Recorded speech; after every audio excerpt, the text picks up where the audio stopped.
LinkedIn. Let's see.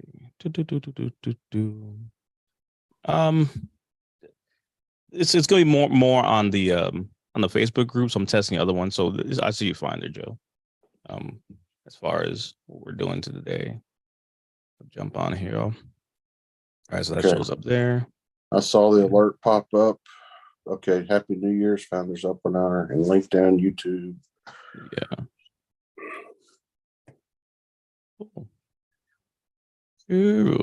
Cool. Okay.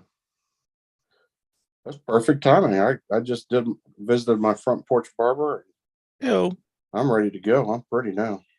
Rock and roll. I like it. Picasso. Let's see. I am on Zoom. So let's see. Doop doop doop doop doop doop doop doop doop doop doop doop doop. I like that little font there on that Founders Open there. That's some Mark Juju right there.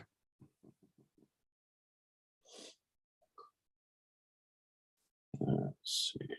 Dun, dun, dun, dun. All right, so let me see. All right, so we got those. Something else I was trying to actually put on this too. What was it? Dun, dun, dun, dun, dun, dun. Let's see here. I'll tell you the one thing that doesn't work too good is Instagram. That thing is just. It's not friendly to the live stream, huh? No, not really. You have to change the whole aspect and all that stuff. So it's like, yeah. Let's see if Twitter takes as well. Let's add the book of faces. I'm sure it won't let me switch from one. Yep. You only do one LinkedIn, so that's fine. Alrighty. Let me switch ahead. Okay.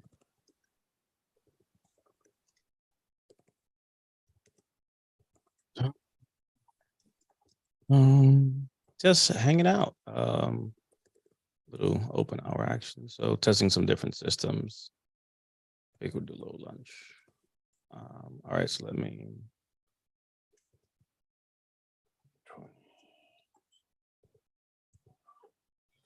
There.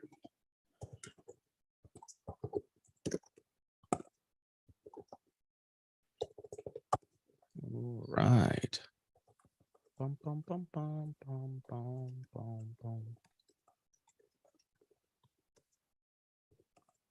Okay. Let's scale the flag action. Checking in on Gary and Dennis. Cool. So because I'm using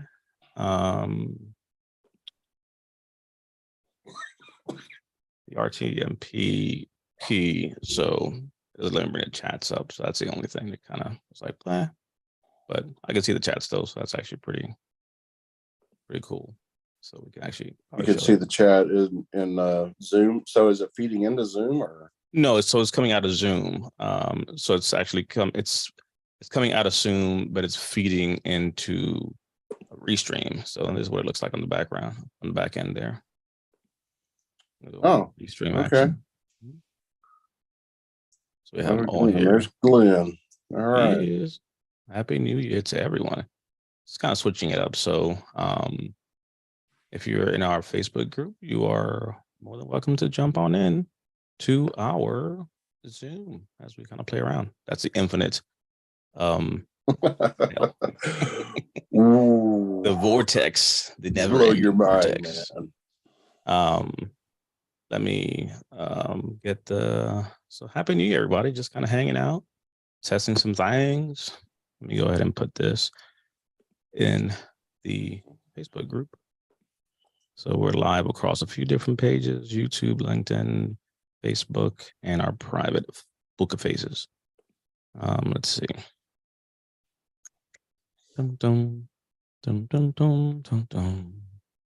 I should be able to actually, let me see if I could edit the post and put the link in there. Hop and Zoom if you'd like. Let's see here. So I added that to the Facebook group, the link to the Zoom. So yeah, if you're in the Facebook group, you can refresh and the link to Zoom should be in there. But what's up to everybody across the different platforms? Happy New Year, everyone. Happy New Year. That is good. See Glenn in the building. Strata Vegas in the building. What's up, y'all? All right. So cool. I like it. Picasso. See what else is, what do I have here? I don't need that. All right, there we go. Sometimes I have a hard time walking and chewing gum at the same time, so I had to It happens. get those two text messages out to Dennis and Jerry to see. Yeah. So yeah, let me. So yeah, we'll kind of go from there. And see what their availability looks like. Joe says Brian Lawson's looking good. Indeed. We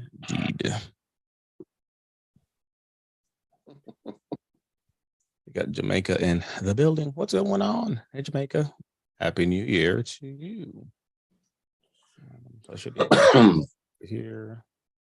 Kind of different because by using the Zoom thing only now. It's cool though, because sometimes we can kind of play around with Zoom and kind of go it that way. So that is quite all right.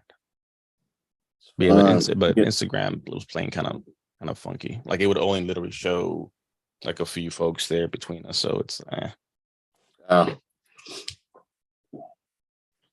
well, sometimes I don't know how, some of these might have a very restricted, almost proprietary setup. So yeah, and I'm waiting also for again, TikTok should be.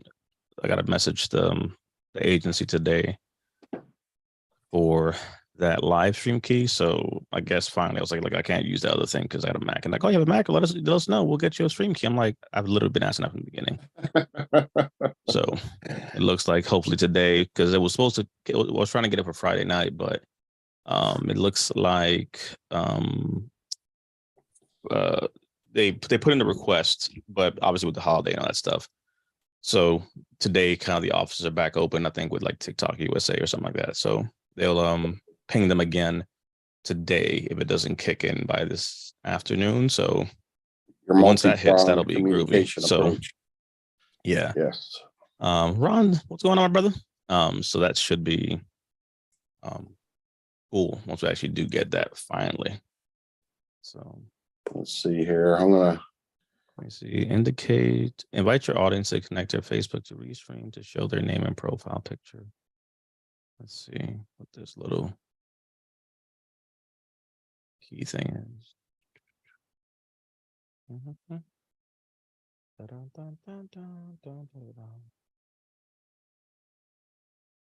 me add that to the Facebook description. Try to clear the pipes without annoying everybody. So. Oh, that's but you're definitely sounding much better, so that's a good thing. Well, it is. It's definitely waking up with a little more progress every morning. So, but I did try for the first time because of this, I did try the newest app from the VA for mobile healthcare. Okay. And it's not exactly, it's a little confusing. I'll show you here. So like the interface, this is how it lists. Let me see if I can, let me turn this background off there. Let's see. Background effects. Let me turn this. Is that the new? Yeah. So this is the new. So whenever I logged in, it's saying, which app is that one? Is that the new healthcare one they got? It is. So it's that yellow one. I did see that, and I almost threw my phone through the wall when I saw another app. I know one more app. I'm like, mean, I did a whole folder on my damn phone. Yeah, literally a whole folder is called VA. This is I bullshit. mean, they really did a great job with that one VA app, and you can secure communication through that app. So why they couldn't have extended that, I don't know. But Mhm. Using that new app, they give you like this laundry list of things to choose from, Mhm. and they're like, it doesn't expose everything, so I don't know what the full text is. So apparently, I'm connected to Colorado, Oklahoma, Montana, Utah, and Wyoming, uh, Fayetteville. I mean, just these different threads. And I tried one. The very first one I tried, it said connected me with a nurse, and she said, "Well, are you in Oklahoma?" I said, "Well, yeah." "Well, I'm in Texas, so How does I it can't help? really help you there." I'm like, "Well, why are you popping up on my list then?" I haven't been to Texas in a long time. The intricacies of the VA. You gotta Yeah. love it. So they've adopted the mobile community, but they certainly don't know how to, they certainly got some streamlining to do on it. Yeah. Yeah, I did not download that VA app. I was like, no, thank you. Well, I thought, okay, so I thought VA, maybe it'd be I like one see of it these via little help chat. telehealth type things where you could. Can you use the telehealth in there though? Well, I don't know yet because I can't. I've only tried one. I've only tried two different chats. So the second chat I tried, Mhm. I was. Great. Now I gotta get this They stupid app. said, "Well, we're in Oklahoma City, not in. They're not in the. They're in the central part, Mhm. not the eastern part of the state." I'm like, well, I don't see it. Whatever. But anyway, they were able to submit like cough syrup and cough, stuff for this stuff junk I got for Mhm. pharmacy. So it worked to get some quick pharmacy submission. Mhm. But if there's a tele version of this, I don't know. I haven't clicked on all of them yet. There's a pharmacy chat, so I don't know. I just literally downloaded it. So I in my life another daggone app. Yeah, and Keep up with.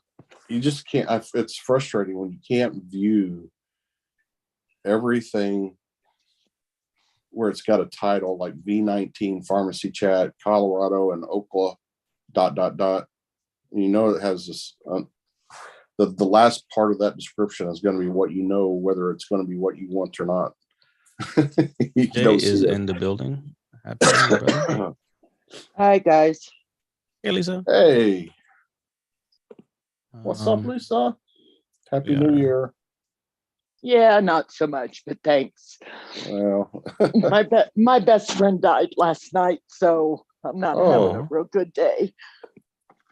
I'm sorry to hear that. so sorry, Lisa. Is that your friend that was local to you over there? Yes. Sorry, I wasn't crying when I jumped on Zoom. It just hit. No, it's fine. Well, that's Hey, rather well, look, the good thing is at least if you do cry on Zoom, you won't get any snot on us, so we're good. There's that. So there's a positive. So you can feel free to snot away. It was expected and yet not expected. And I don't think you can ever really prepare yourself. Well, it's like I want to say I think Neely as well lost a family member like in the past few days, so she's taking care of running around doing something. Like it's one of those things where it's like, they usually say like it hits in threes or whatever the case may be. It's like, oh goodness gracious, not this. But I'm really sorry to hear that. My condolences to you. Thank you. Whatchamacallit? So she passed. Yeah. So the news obviously is just kind of hit now, and it's kind of everything's kind of happening fluid, I assume. Yeah, it's she passed away last night, and so it's got a few hours sleep, and the phone calls started from the East Coast at 5 this morning, and we all used to live in Florida together. So, Oh, you know, time difference and all that. But and where does she live now? I mean, where does she she, live rather? Colorado Springs. Okay, so she moved as well to Colorado. Yeah, she was the reason I moved here. Gotcha. Okay, because I know there was like a whole, I know there's a backstory to the move. So I didn't know Yeah. kind of which went first, you know. But Yeah, okay. she was a surrogate sister, a surrogate mom. She was 19 years older than me, but Mhm. 35 years. My son is her grandson's godfather, and our families are very intertwined. Mm. I One see. of the best human beings ever. Mm. And you said Twin, she was 19 years older than you, yeah. yeah, You said she was a surrogate as well? not literally. I mean, she was a mother figure and a Okay, sister gotcha. figure, and Gotcha. Because I was gonna ask, I'm like, that's a whole nother conversation yeah, of no, questions. I But don't. yeah. No, I didn't mean that in the literal sense. Gotcha. Just her. It's Creighton's mom, Brian, your client, Creighton Oh Smith. wow. Oh yeah, it's Yeah, it's his mom. it's his mom. Yeah.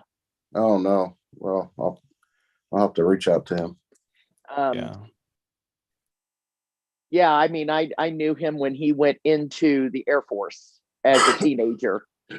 And I know one of the proudest moments she had is he was already back from the first Gulf War, and he was on some kind of security detail in California.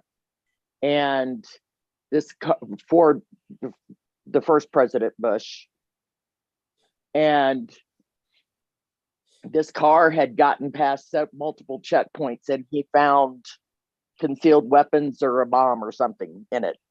And he got a presidential citation and everything for it. I think he was 19 when that happened.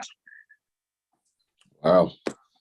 And because it had gotten past a bunch of other people. And here's this, little 19-year-old EOD airman. Hey, they're the ones that stand in the breach. Yeah. I remember when he gave her the letter and the commendation, and she went and had it all framed up beautifully, and it was still hanging in her house when she died. Yeah, it was. I spent Thanksgiving with him, which I'm really glad I did. Okay. And she got she was in liver failure from hepatitis C. She was a nurse, and she got stuck. Gotcha. And this was years and years ago, and when it became not dormant was before they had a cure. And so even though they were able to cure the hep C, the damage was already done. And she got bronchitis over Christmas, and I guess just it was too much for her. Yeah. But she passed in her sleep, which something I think all of us would like. Got to go. Yeah. That's a good way to go. Mm-hmm. But anyway. And is her son, is he in Colorado as well? Yeah. Okay. Along with her 2 grandsons and 2 step grandsons. So Interesting. been a shitty morning. Yeah. And how when did she retire from nursing? Oh God, it was not long after I moved out here. So I'd say 13 years ago, 14 years ago. She would have been 79 on Valentine's Day. Oh wow. But she may have retired, but she rolled right into taking care of her veteran husband. He was a Blue Water Navy vet. Agent Orange took him. Of course, that was before there was anything for them. Yeah. Terry was her husband's name, and he He worked on the only nuclear frigate in Vietnam, in the Vietnam era. Mm-hmm. And so he spent his last few years very sick. So she went from being a professional nurse to being a professional nurse. And then he died and her mom got sick. So she was taking care of her mom. And she never really got a chance to properly take care of herself because she always put everybody else first. Yes. And then after her mom died, I ended up moving into her mom's bedroom because I was getting divorced. Yeah. So Tell me took care of me. one of the fondest memories that you have that you can say. Well, again, forgive me because I did not ask her name. Pam. Pam. God. Well, actually, I'll give you a two-parter, right? So I'd say fondest, and then the funniest thing, because there's always that one thing, like, till today's day, I gotta say, if it comes down to like what's the funniest moment I've ever had with Brian Lofton, it's definitely New York City pizza shop. A little bit, touched by those special brownies, and I'll leave it at that. Right. I will tell you that one of the Pam was always the rational one, the proper one, the one who was all about decorum. She was raised a military kid, an officer's daughter, and so she was the one that everybody worried about embarrassing Pam because she was the one that was likely to get embarrassed. But it was my very first time ever to fly. I was 25 and we were doing a big girls trip to Las Vegas. I was very freaked out about being on a plane. And she's, all calm and everything. And we're coming in to Dallas for a plane change. And things had been going very smoothly. And the plane, it's like the bottom dropped out. Okay. It was just this huge bloom. And of course, it freaked me out. And she's patting me on the hand going, it's okay, it's just an air pocket, it happens. And then the pilot comes on and says, not sure what happened back there. I think we were in the wake of a jet right in front of us. I thought she was going to get up and beat the shit out of the pilot because she had just got me calmed down. And I'm like, what the hell? You couldn't see the plane? That's kind of where I was at. And that same trip, Miss Prim and Proper, I had to take her expense money for our trip there away before we'd even gotten to the hotel because we stopped at a 7-Eleven. Okay, but where again were you guys headed to again? Las Vegas. Okay, so you're going to Vegas. You're leaving from Colorado at this point, correct? No, Florida. So this is Florida times going to Vegas. Got it. I was only 25 years old. Okay, got it. And she couldn't pass a slot machine. She did every slot machine in the Vegas airport. We stopped at a 7-Eleven. She had to hit the slot machine in 7-Eleven. And so Miss Prim and Proper, I'm like, give me your food money. Literally, we're not gonna make it out. We're not gonna make it to the hotel room at this point. Yeah, and it was the last month the Sands Hotel, the famous Sands Hotel that was standing. We stayed there. Oh wow! And home of the Rat Pack, and it was a lot of fun. But yeah, she lost every penny. Fortunately, she ate because I kept her food money. Right. Thankfully, if not, it'd be a whole different, turn of events. Yeah.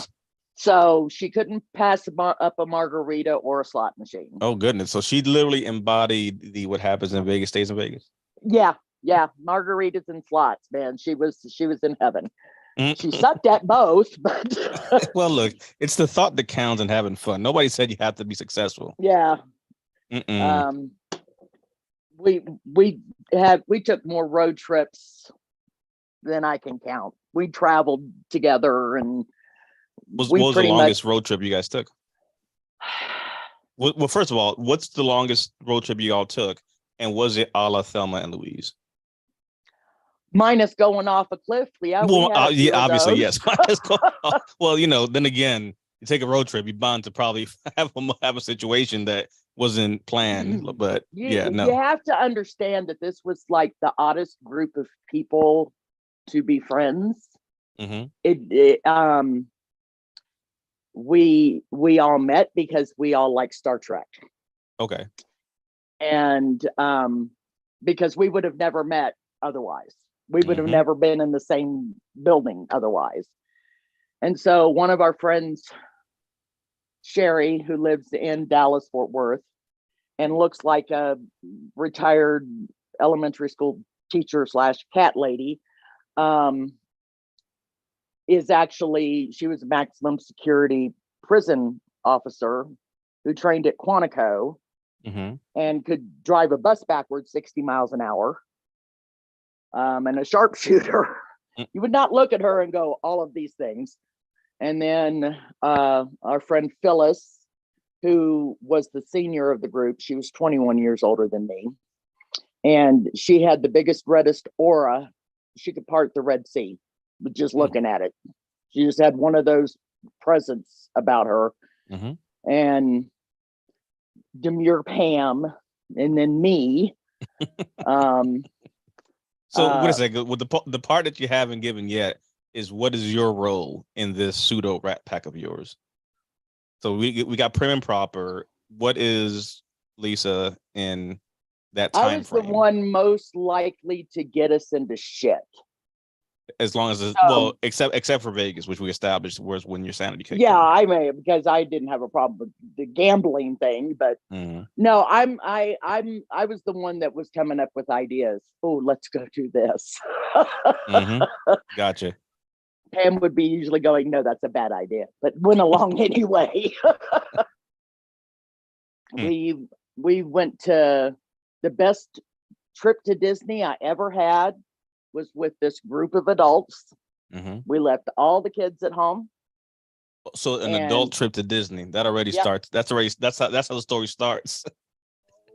my God, I've never spent so many days laughing so hard in my whole life. Mm. But when we got to Epcot, which serves alcohol, Game over.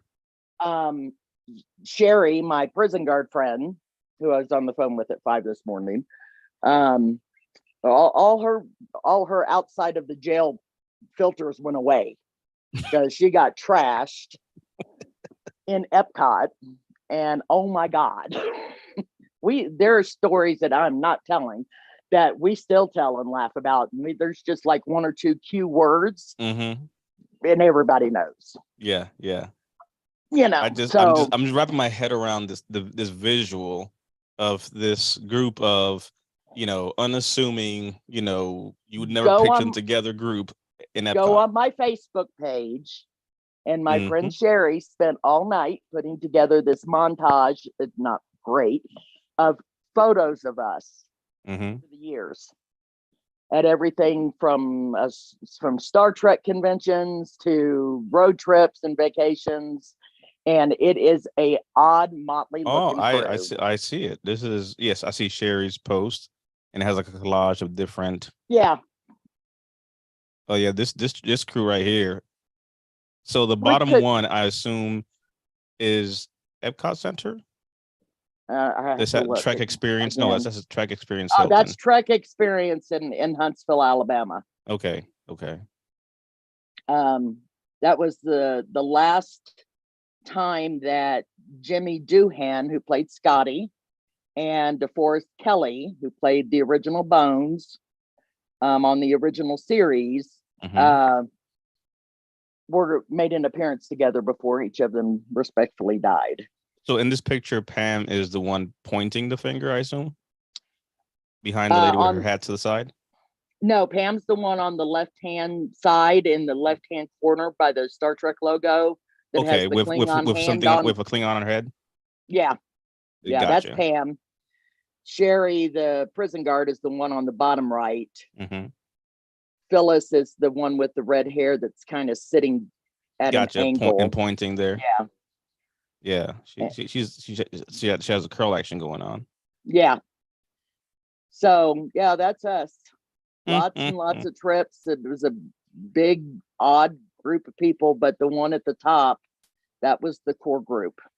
Okay. Hmm. And 30, like I said, 35 years. Wow. And is that Creighton up there at all or no? I think on these pictures, Creighton is still in the service. Gotcha. So no, he's not in any of these. I know I saw you pinned his post, so that's him. Yeah, And the that's post Creighton. that you pinned. Gotcha. And his mom. Gotcha.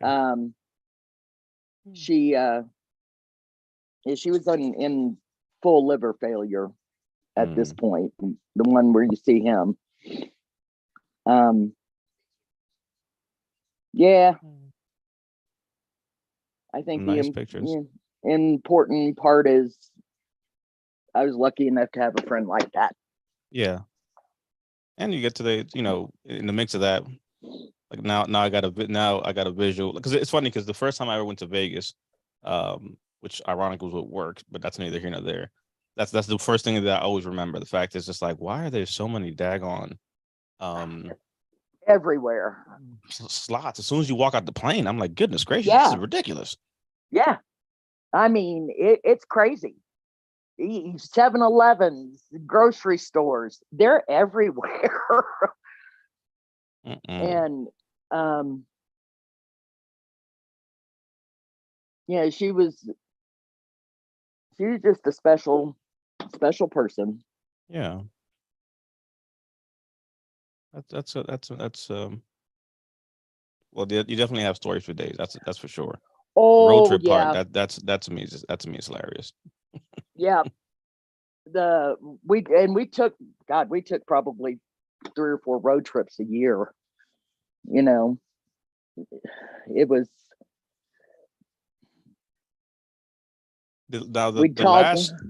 she didn't, when you took the last road trip, that's it. Did she go with you or with somebody? I know you took a trip with someone when you went when I went to Virginia. That was my friend Janet. Okay, gotcha.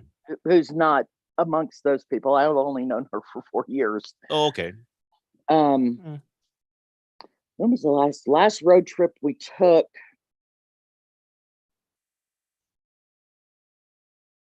Was once I moved out here. She and I took a road trip to Vail and to Aspen and to Glenwood Springs. She's playing tour guide for me, but she was who Chris and I came to see when he and I took his cross-country road trip for his 21st birthday. Okay. That's how we came. How many to cross countries have you Colorado. done? Now 2. Oh, goodness gracious. Well, you count the move 3, but I don't count the move. But we came to see her and Creighton. Creighton had gotten out of the service and had moved to Colorado. Pam's Hep C had become active, so she decided she wanted to be near her only child. Phyllis, and I each had sons named Chris, so that's why we call her son Creighton. Gotcha. Phyllis's son's Christian, and then mine is Chris. Well, you got all the seeds among y'all, don't you? Yeah, I mean, well, because we have like every variation of the word Chris. But Creighton and my son are very much like brothers. Gotcha. And they either want to hang out or kill each other. Take your pick. That's about how that relationship should go. So we came out we'd spent a week in Texas with our friend Sherry, and then we came out and spent a week here in Colorado, and that was my first time to Colorado, was that trip, and I knew immediately I wanted to live here. Yeah. So what would you say? So she moves to Colorado first, and obviously then you follow afterward.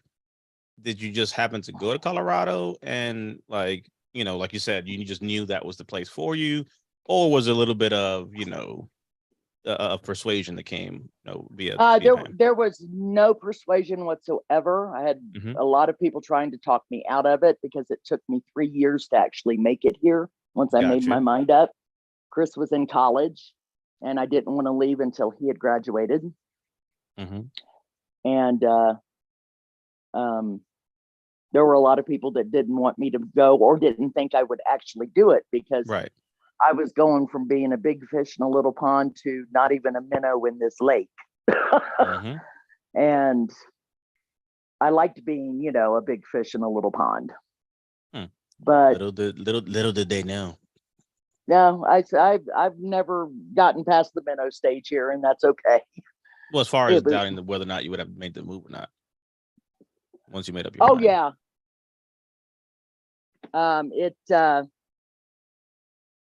Oh God, my phone is not going to stop today. I'm pretty sure.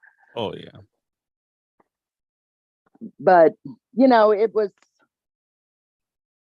it was the right decision for me to move out here. I've never regretted it, and it was the few years she and I lived apart from when she moved back, because she's actually from Aurora. That's where she was born and raised. Her dad was his last duty station was at what was the big base up there that had all the nuclear bombers? Oh, damn, starts with an L. Lowry, maybe. The worst part about forgetting something like that is it's going to come back to you at the most inopportune time. Oh, guaranteed. Anyway, that's where she was from, was Aurora. That's how Gotcha. the big Colorado connection was, through her family.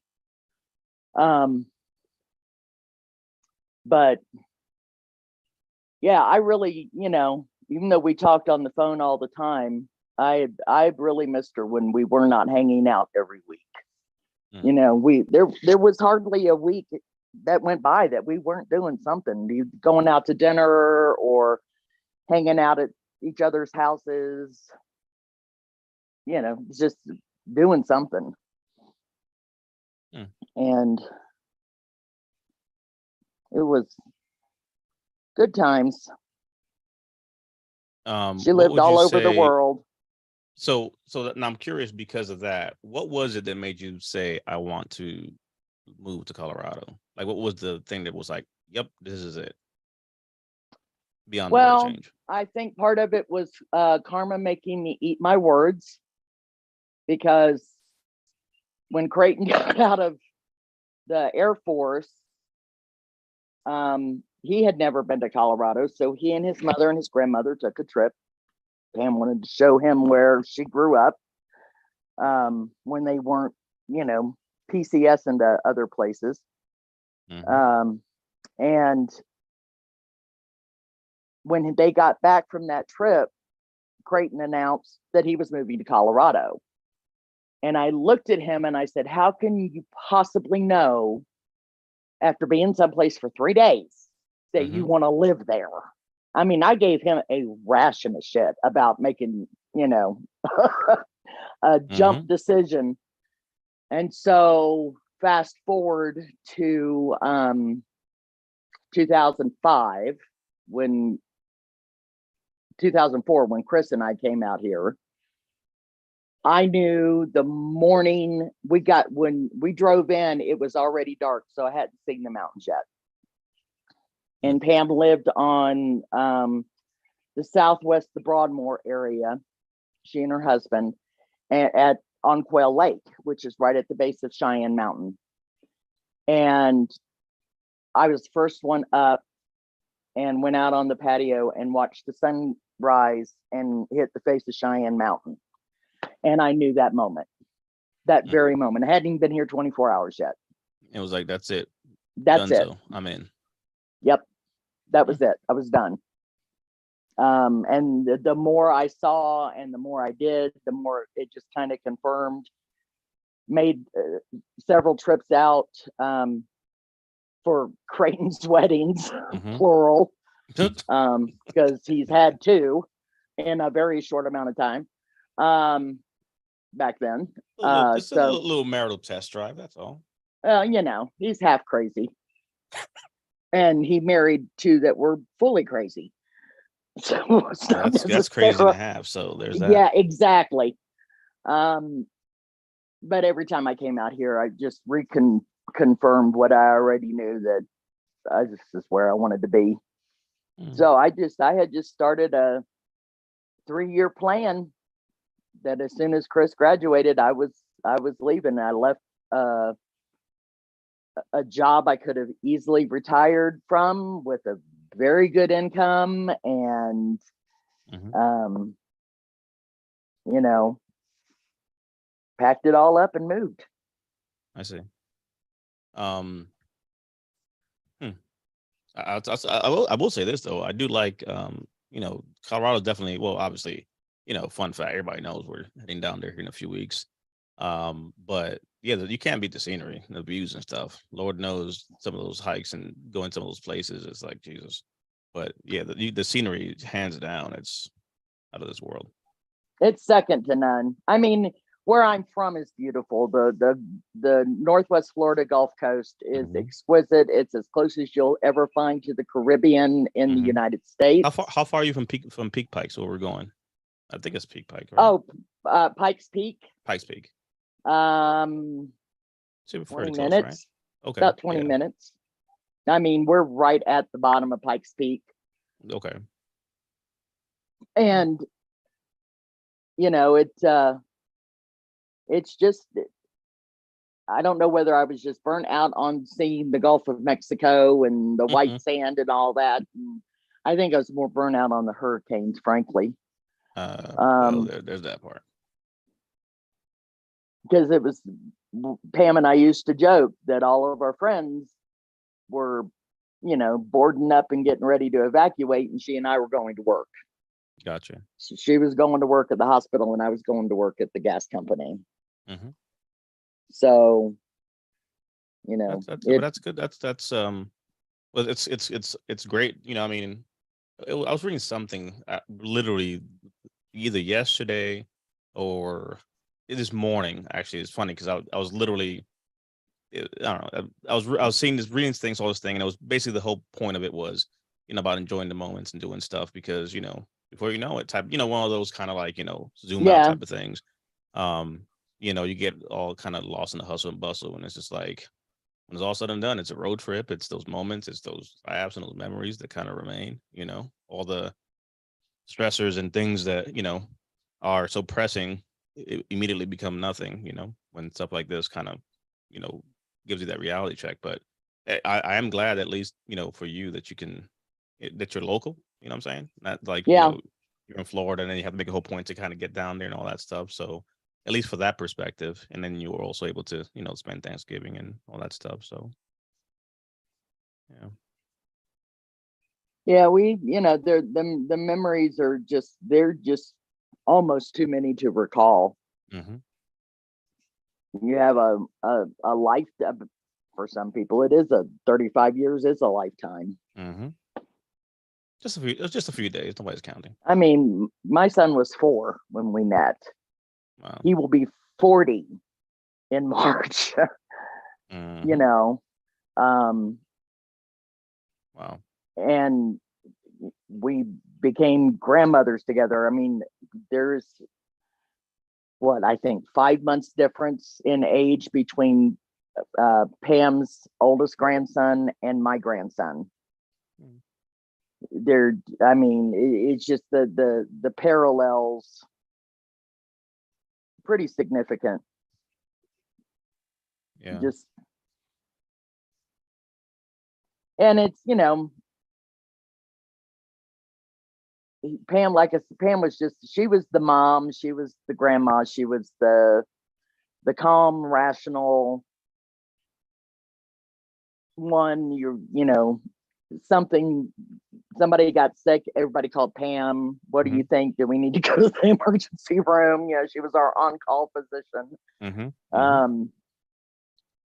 Photographer, amazing photographer, which her grandson has gotten that talent. And when I published magazines, she was who I hired because she was Mhm. just that good.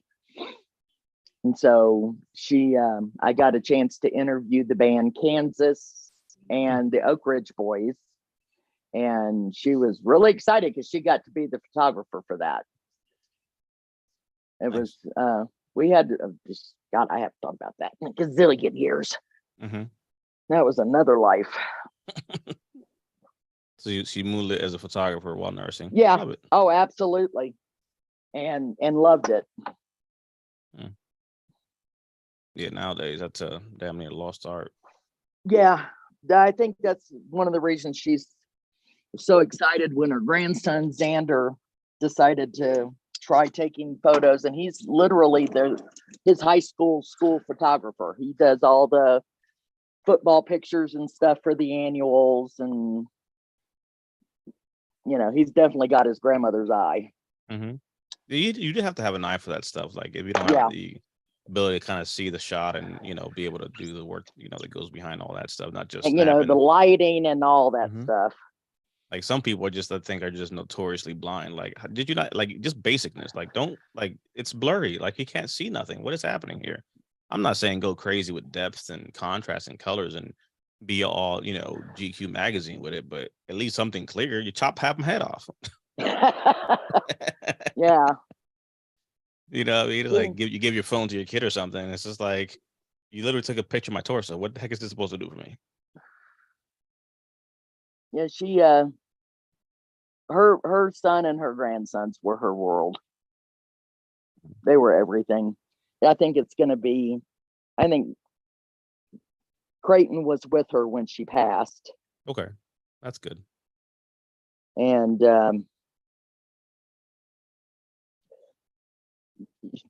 I guess he'd gone in to check on her because she had been sleeping a while, and he tried doing CPR and unsuccessfully. I think he's in shock right now. I really do. Mhm. He would not agree. He would tell you he's fine. Yeah. It's gonna hit him, Mm-hmm. and it's gonna hit him like a ton of bricks. Yeah. Because he and his mom were really close. Was he an only child? Yeah. Yeah. Yep. I see.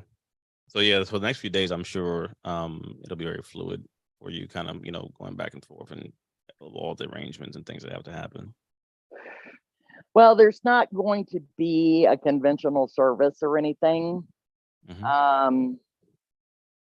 Once he gets her ashes back, he's going to scatter them in Florida in the Gulf amongst a pod of dolphins. She was a dolphin fanatic. Oh wow. She swam with dolphins. She was on call for the dolphin rescue when we lived in Florida.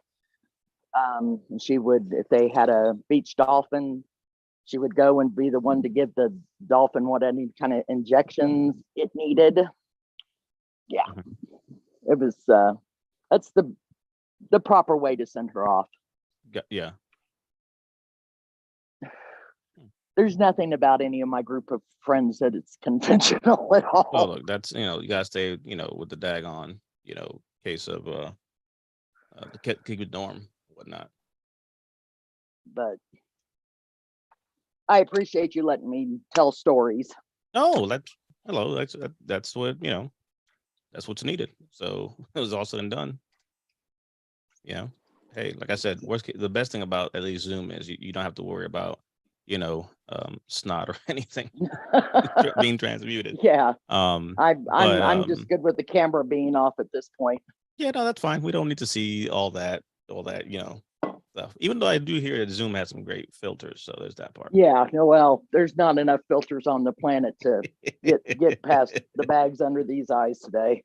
I don't know. Have you seen Brian Lofton rocking some of these effects? Because absolutely. Like I think this one right here We might be set the the one bar. for you, Lisa. See this? This is the one. Yeah, that would have to be that. See, because this this covers the the snot, so this might be good for that. So worst case scenario, we're prepared. When Lofton was sick, I just pulled out my mask and I was virtual like this, so we're good. But you have full COVID and say what? Say again, Brian. I said full COVID Protection. Yep. Is that what you've got, Brian, is COVID? No, thankfully it was none of that stuff. Just more sinus type, sinus to the chest. Yeah. Oh, that sucks But- all by itself. But actually, this was the first time I've ever formally been tested for COVID. Really? Oh, So really? you got the brain scrape? Great. I did the VA. So I had gone to the VA and I walked that up already, to my. that just hurts my nostrils. Yeah. This is nothing at all that's positive about hearing the VA trying to give me a COVID test. No, I Well, can't even. they basically pushed me out of the building. They said, go across the street because in Muskogee, Oklahoma, they've got these small little outbuildings. I never knew what they were being used for until now. So they said, go pull up to this one, call them, they'll come out and give you the test. Mm. And man, I tell you what, I just about cried because, it would have been bad enough if I had a brain in there for them to scrape, but then scraping the skull was just Yeah, it's uncomfortable. insane. Yeah. Yeah, no, I think they've got better now, but in the beginning, man, they would just sit there freaking just ramming that stuff in there, just trying to make a smoothie out of your brain. But they do the test for COVID, RSV, and flu all at the same time. So Oh my they roll it God. all out at Oh, once. so they got the combo test. That means more scrapes and circles. Got it. Yeah, I passed on that one. Thanks. Mm-mm. That, Yeah, not that's fun. gonna be a no-go. Are you feeling better now? Oh yeah, I'm up and out of. This is now the second time I've left the house in a week, so which is actually pretty normal anyway. So nobody on the outside would notice anything. But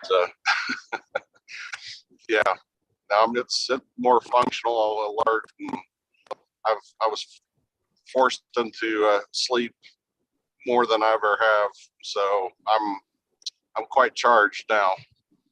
Oh Lord. Where's Amy when you need her? I've been freaking waiting to unveil my new secret weapon. my new microphone. Oh yes, Now I have to beat. DP has the ultimate mic. Yes, this is actually my wife got it, so it's been quite hilarious. Let me see. Hello? Where is DT? It's the dumbest Nothing thing like ever. some. Yeah, and it some lights up. Oh well, Yes, there you yes. go. And it does change the picture. Put them to default overall. Have to see if It's all you can about get a process, though. side hustle going with Chris Borum. Mm-hmm. And And we can switch it up and have my assistant. So, yeah, Legend was not a fan of any of that. DP's just creating alternates to deep fake. Yeah, exactly. So I am ready to rock and roll. There's nothing Um, wrong with having alternate identities, I think. Oh, we got Reggie in the building. Coming. No, I gotta change it. Coming.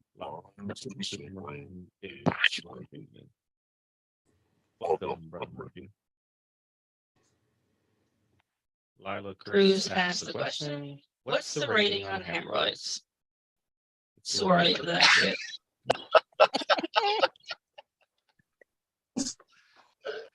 And this is the part where they gotta take toys away from us.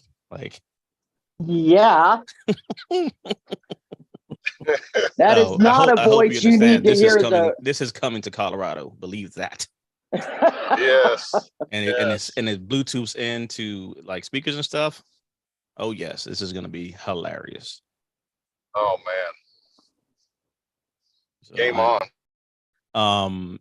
So we're looking to probably bring some additional peoples to Colorado. So Oh, really? kind of working on that. So I got Brian working on a secret mission that nobody can talk about, even though they're hearing it. We're gonna see if Jerry and Dennis are available to be abducted for a few days. Oh, well, that'd be think- a hoot.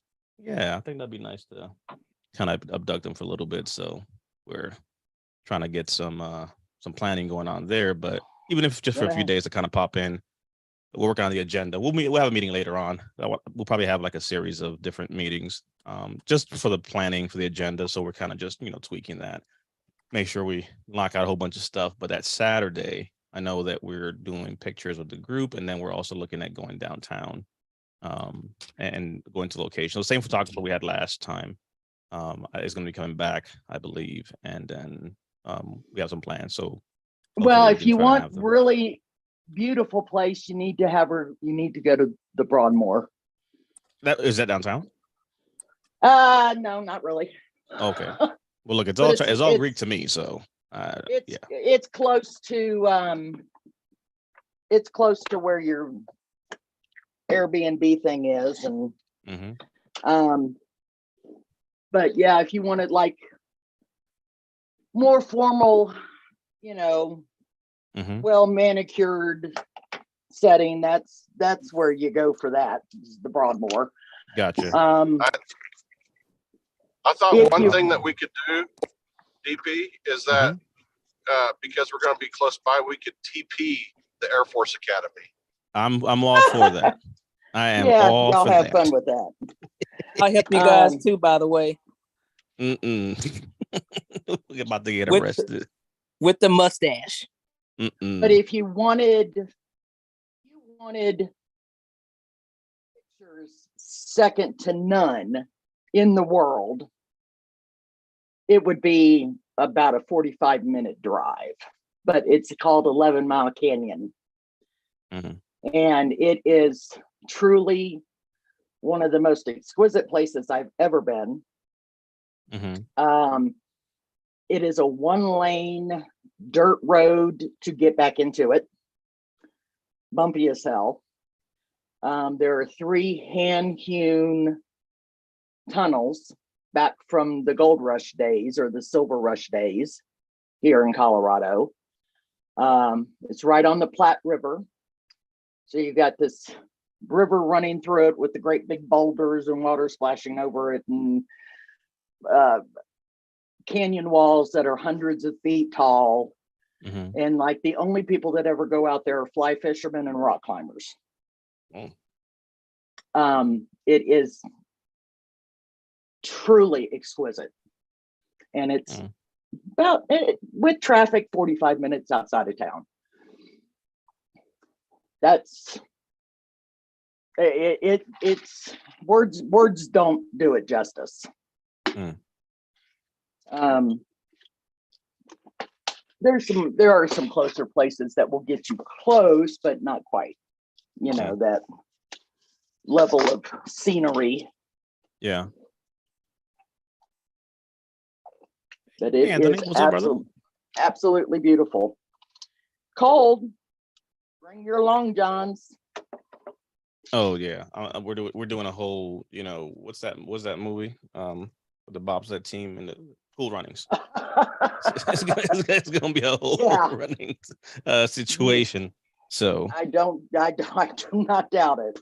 'Cause but it's cool though, because it- it's cold. That means that we're all having to then, come together and bond more, just to at least survive. So, it's intentional. What's up, Anthony? I see you jumped in, my brother. How are you? How are you, sir?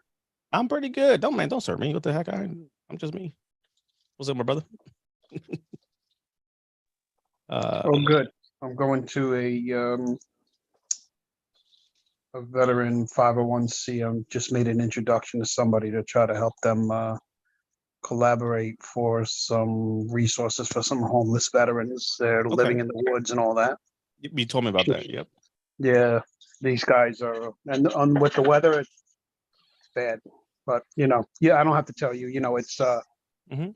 it's amazing, even on all these face groups, not just yours, but doesn't matter what face group that you look at, the thousands of questions and Mhm. it doesn't matter what office you call, lawyers, VSOs, this, that, everybody's up to their eyeball. I mean, and you said it in one of the things, there's 19 million, Mhm. 19 million better, and it's, it's,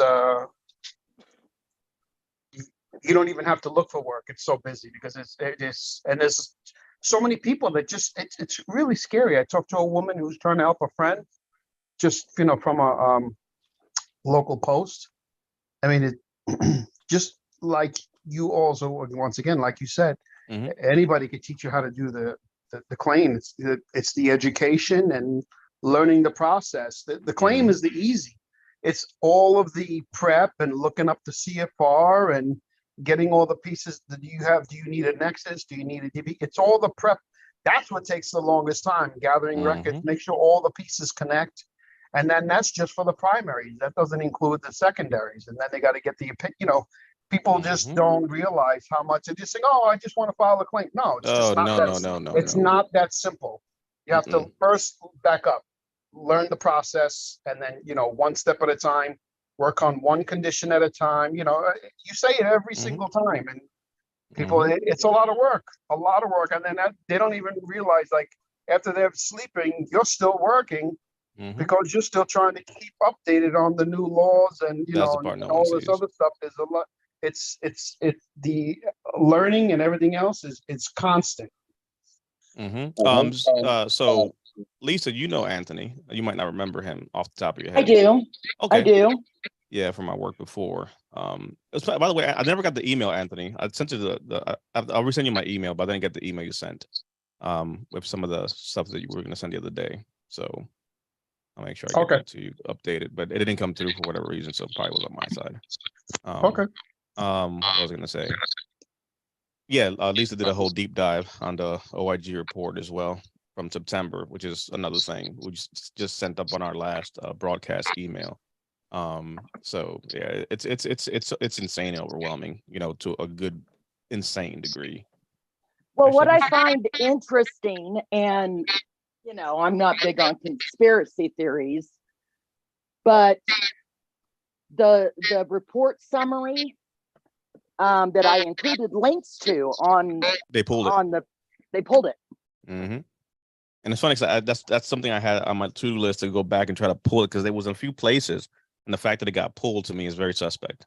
I think I downloaded a copy. I gotta look. But yeah, so if you downloaded it, do check that. Let me know, because I'd like to do like a reverse search, because we can pull it by the actual by the report number. Yeah, let me look. But yeah, and for those watching too, let me pull that up here, because I think it's just cool to see this. This is the BVA's report specific to the numbers of veterans. So for FY21, 19.1 million, of which only 5.2 are rated. So myth busting. There's some of the facts. So what time are you heading down there, Anthony? I'm going to meet them at 2:00. Oh, okay. But another thing that I want to, and I'm sure because you're in the business, I just had a discussion with this gentleman. I tried to, just show the guy, what he needs to, at least just one form, what he needs to fill out. But 3 times he didn't even show up. And I said to this guy who, listen, that old saying, you could bring a horse to water, but you can't make him drink it. This is you. It's your claim. You have to be responsible for your own stuff. You have, you got to be accountable. There's nothing in it for me. I'm just trying to tell you what you need to, and you got to file it. It's not. I'm not a VSO. I'm not a credit. I'm just, I just want to give you the form because he's homeless. So I just want to give him the form and tell him this is what you need to do. At the very least, he could fax it, but that's on you. You have to put in the work. Right. Yep. No, 100%. So I think we're gonna finalize it. But I'm gonna do something on the 21st, I believe, right before we kind of head to Colorado. Doing like a VA claim crash course, which will be kind of different from the other stuff I've done, but more like a workshop. So it'll be real interesting because people always assume they listen and they agree and they know stuff, but it's like, all right, let's do this. Let's do this a little bit different. And, you know what I mean? Like run me through your thought process. And it's been interesting being a little bit more, in the weeds with some folks that think they're going to say something and think it's going to make a difference. Like, well, based off what you're saying, you're literally hovering at about 10-30% because you're completely off base on certain things. So that's going to be an interesting class workshop. Hmm. Yeah. Well, I'm going to see you. I'm going to be heading your way. So Yeah. So you're coming down here in a few days. So Mhm. where are you staying when you come down? My Are you- house. I already bought it. I already bought a Well, so house. you're heading down to the house, but I guess on the way back because you're a little bit away. So we'll go ahead and make a point Yeah. to link up for sure. Then Exactly. So, yeah, there's my wife did her time. I did my time. It's time to. I don't have to tell you. It's there's no comparison. I bought a 2-room house. In the area. Richmond, and 2-room, 1 steady room, brand new for $259. You can't even get a garage in New York for that. Yeah. So man, look, yeah. Unless you're from New York City, man, you don't know. Like it is insane. So no, I think that's a great look for you. Yeah. So all right. So I'll mute myself and let you continue your. No, like so Okay. no, it's open hours. Like, it's nothing, brother. Oh, You can okay, hang, okay. you're part of the crew, man. Look, whether you like it or not. You know what I'm saying? No, So so- now we're just a little open hour, just kind of getting back in the rhythm of just spending some time and just sharing some things without having too much of a agenda per se. So folks kind of pop in, pop out, knock out some admin and things like that. So Yeah. it's good, man. No, great. But I'm looking It's- forward to when you come down though and linking up because for sure, I think that'll Absolutely. be I would love really to. good. Yeah, I would love to. Yeah, kind of brainstorm. But let me tell. I told you this, and I'll say this. With everybody here. Mhm. And I told you before. Honestly, you're gifted. I mean, and you understand. Unless you're a veteran. Matter of fact, one of the movies that this guy that I'm going to meet, he Mhm. has a video called Long Island Forgotten Heroes. Okay. And he talks about exactly along this what you talk about is once you get out, you really lose your sense of identity and purpose. And some of these guys, some do well, especially the ones who haven't, and some don't do well, depending, Mhm. on everybody. Everybody's story is different, and like when people compare notes, that water cooler talk. Oh, well, Mhm. my friend's getting 70 or my friend is 100. Well, don't compare your whole history may be different. You only know what he told you. Correct. You don't know what's really in his record and blah blah blah. He only probably told you, maybe a half. Who knows? But you can't compare your story to somebody else's. It's you, and you say it all the time. There's nothing at the CMP. Just know your story cold. Like that's your story. Mm-hmm. And that's where so I've been doing this with a few well, one, thank you for saying that. I've been kind of testing out some different things and meeting with some of the the vets that we have and just randomly like, hey, let's just jump on a Zoom, talk me through what you're doing, because sometimes like they'll see like a lot of videos like, hey, I've seen your videos, I've seen your classes, I took a thing, I took a that. I'm like, all right, well, let's go ahead and do a dry run. I'm saying, run it to me right now. Where you at? Blah blah blah. And I'm telling you, you'd be surprised where it's kind of like it's like watching a boxing match. You know what I mean? It's easy to watch it until you got to jump in there and you get punched in the face. And when it comes to this, to your same point, like you have to know your story cold. If I ask you, what are some of the things right now that you would say are the top things that are afflicting you, that are bothering you from a mental health perspective? If the first thing out of your mouth is like, well, Dunzo, what I'm saying? Like you need to know. Right. It's almost like saying, for example, and I'll use Lisa here as an example. If she has surgery coming up, right? Let's say on a shoulder, and that shoulder requires surgery. And the question is, hey, what's something that's really plaguing you and hurts right now the most? It's like this damn shoulder.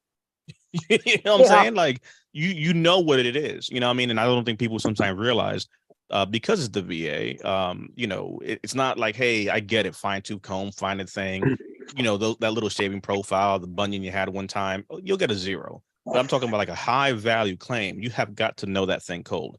You have got to be able to explain and talk about the impact, you know, with examples, right? Not just, oh, this hurts, this bothers me, whatever.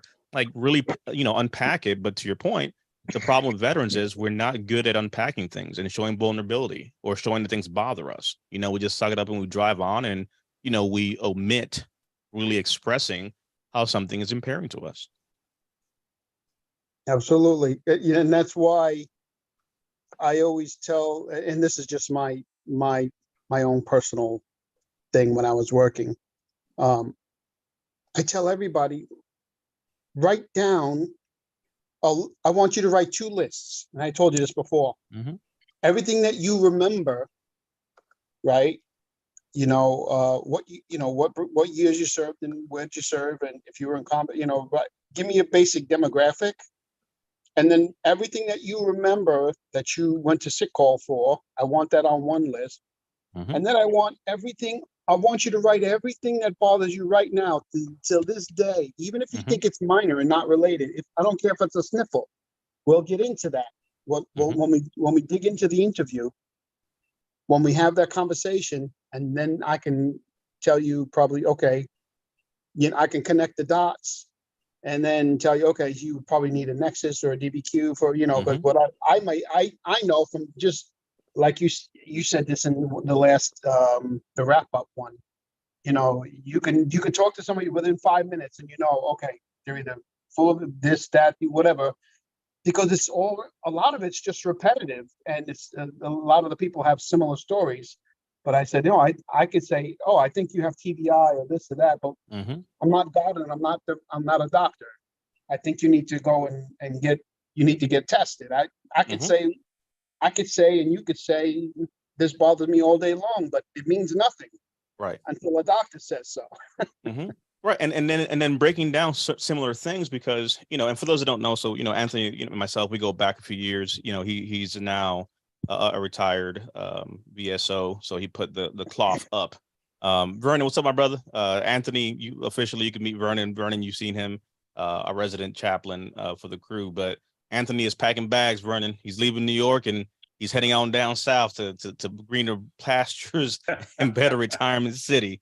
So I'm gonna link up with him here in a few days when he passes through where I'm at. He's heading down for a little further into Virginia, but definitely looking forward to linking up with Anthony as well. But yeah, Excellent. Excellent. Um, Good to meet you, Anthony. Likewise, there, chaplain. Yes, sir.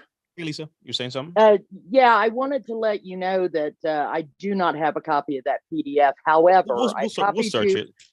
I copied you on an email. I just sent the reporter at military.com Okay. an email and let her know that her link isn't working either. And isn't it funny how they pulled that summary Yep. report down, and gee, would she happen to have a The copy? report, Vernon, that had the OIG's findings of claim processing failures that they took, where they saw, you know, upwards of 70% or so. Yeah, of issues and things. 68%.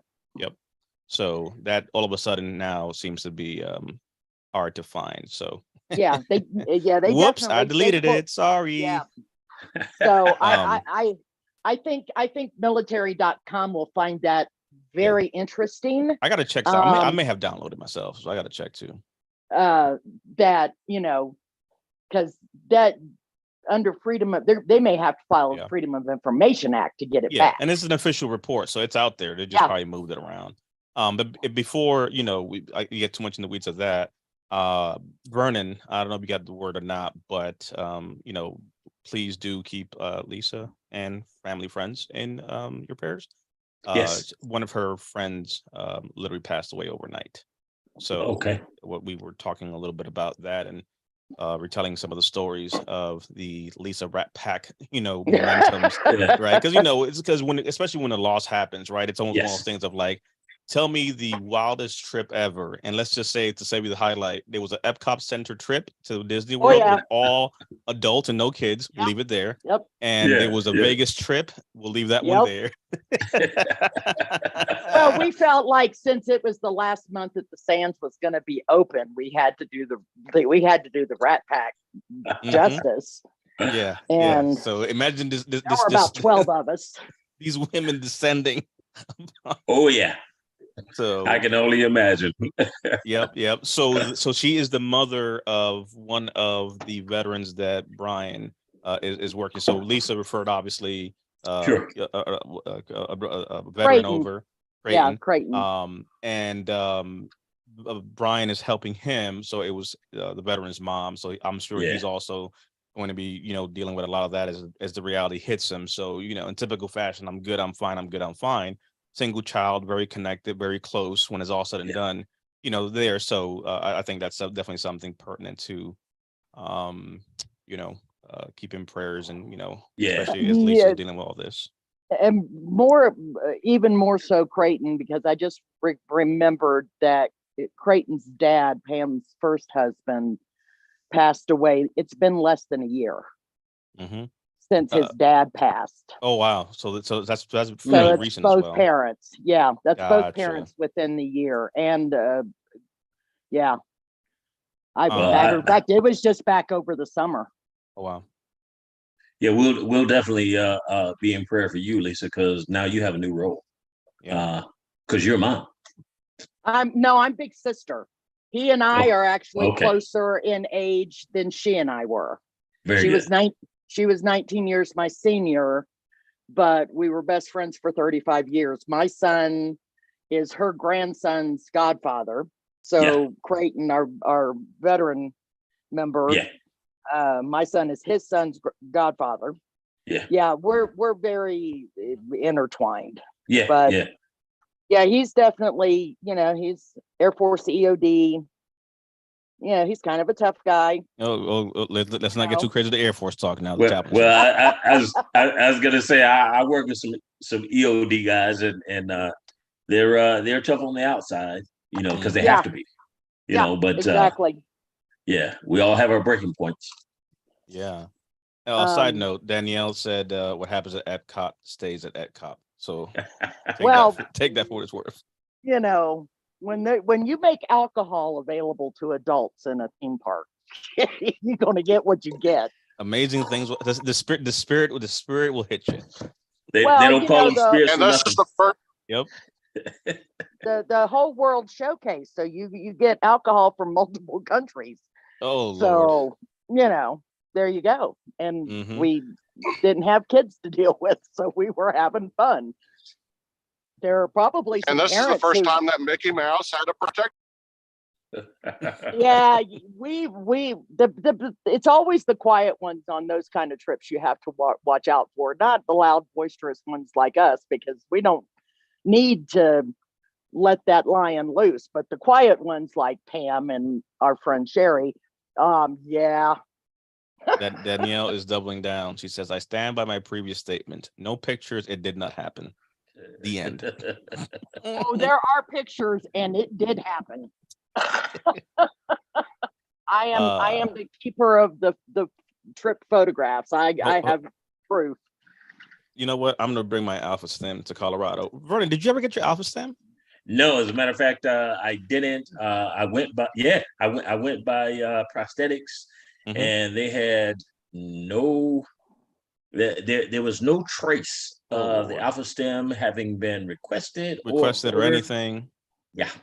So I sent an email probably about 3 weeks ago Uh-huh. back to my primary, and I noticed that I never received any response. So I will send her another email. I gave her Mhm. benefit of the doubt, that okay, Holidays and all that Christmas and New jazz. Yep. Year's, and all that kind of It's crap. 2023 now, man. Let's go. Yeah, that's right. Got lost in the weeds. So let's get it. I'll tell you what. I'm gonna need you to pray for me too, because Brian Lofton triggered me earlier. Oh Lord. So, long story short, here comes the VA with another daggone app. And I just don't understand it. So now there's another VA app just for communications and chat. So there's one for your Get outta RX here. medicines, there's one to check your benefits and all this. And then now there's the VA chat app. I'm like, I don't know who they fired to do technology, but there's a crazy Right. concept of putting all these features into one app. Right. That would Literally, be too Brian has easy. a whole folder of like, I don't know how many damn VA apps at this point. This is ridiculous. No problem, Reggie. Fun fact, Vernon, I got Brian, we're doing a little secret covert operation. So don't tell nobody. You guys watching, turn away, turn your ears off. But we're gonna see if we could try to steal Dennis and Jerry for Colorado. Oh man, that would be neat.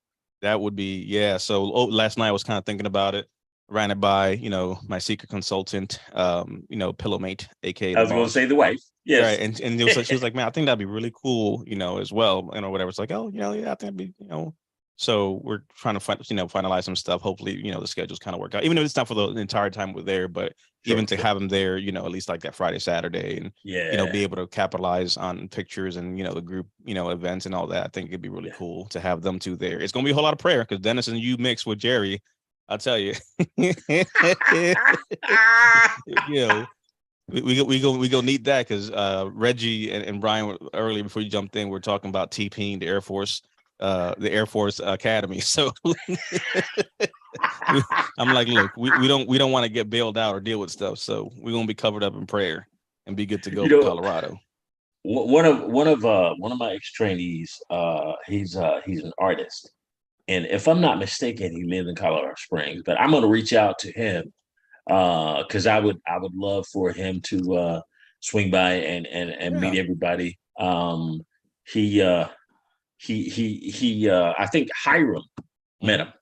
Okay. But he does a lot of artwork, art pieces, and takes it to different VFWs. Okay. Yeah. Nice. I like that. Yep. Oh, this is a popular place for artists for sure. Yeah. Yep. I like that. But yeah, so that's the tentative plan. So we'll hopefully try to finalize that.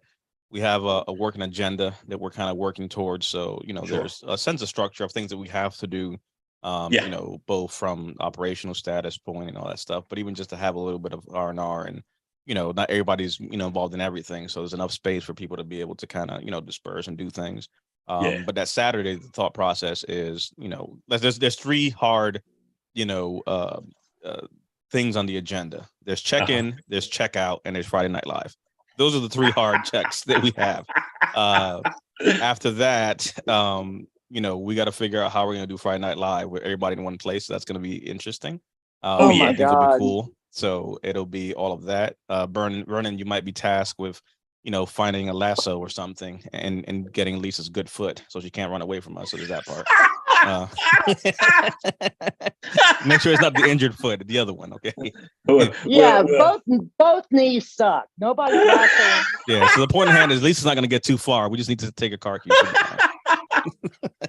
Well, all I have to do is become friends with her dog. There you go. And then we Game can do over. Game over. Yeah, all it takes to be friends with my dog is something to eat. Yeah, little food, little belly rub. They all sell out. Every single one of them. Daggone traders. So that's so Saturday, we'll do breakfast, kind of have some free time, do some stuff, but then around noontime, the thought process that I'm kind of having in my mind is having the photographer come down and begin taking pictures of the location and where we're at. And a lot of just free, just kind of like, hey, as we're just kind of vibing and doing our thing, and then start taking pictures around the locations that we're at. And then heading downtown, she has a concept idea that she wants to do. So we'll probably take like a trip downtown, not too far, like 20 minutes away. We have a beautiful downtown. I mean, the wonderful thing about downtown Colorado Springs compared like to Denver's very urban with all of the difficulties a very urban downtown has. Colorado Springs is very artsy. I think the tallest building is maybe 15 stories. There's a lot of old original architecture to when this town was first founded back in the 1800s. Yeah. So some really interesting things. It's a real mix of, it's a dichotomy of past and present. Sure. So that's the plan, to head down there and take some pictures, and knock out a bunch of stuff. Because the biggest thing is you got to think about it, man. The first Colorado, so we've dubbed all these locations Sure. by numbers. So Colorado 1 was damn near 2 years ago at this point, right? 2? Yeah, Yeah, 2, 3, a 2. little over 2. Yeah, coming Yeah. on 2 right now. So it's kind of like the anniversary of that. Yeah. And literally all those pictures are still the ones we use in so many different ways. You know what I mean? Yeah. So again, back then there was just no way of knowing, like anything else, where things would have gone. So, we got pictures, did a thing. Now it's like, man, we need to get a whole bunch of stuff. So now we got to do Yeah. a whole bunch of wardrobe change, and we want to have different colors and blah, blah, blah. Appreciate you, Anthony. Hey, and happy New Year then- to you, Anthony. and then have all that stuff. And again, those will be the pictures that we'll use until Cucamonga Kingdom Come. So you don't know what you don't know. But I was telling Brian, like, the fact of being able just to spend some time and ice break and all that stuff, I think will be good, because what people don't realize is just those little moments that mean everything, i.e. Everybody trying to cram in like sardines, let's say, to a vehicle to go from point A, point B. Right. Yeah. Fast forward, what does that picture become? Well, guess what? This is what your claim looks like, right? You're cramming it wrong. Like, what? Yeah. Why did Yeah. how did you guys get an idea to take a picture you guys crammed in the car to relay it to claims? It doesn't matter. The point is you have images you can make. You can use for whatever you want to do. So, Yeah. so I think that'll be cool. There, we're gonna confirm with Sensu and Ronis today. Everybody else, we have the sheets and times for travel.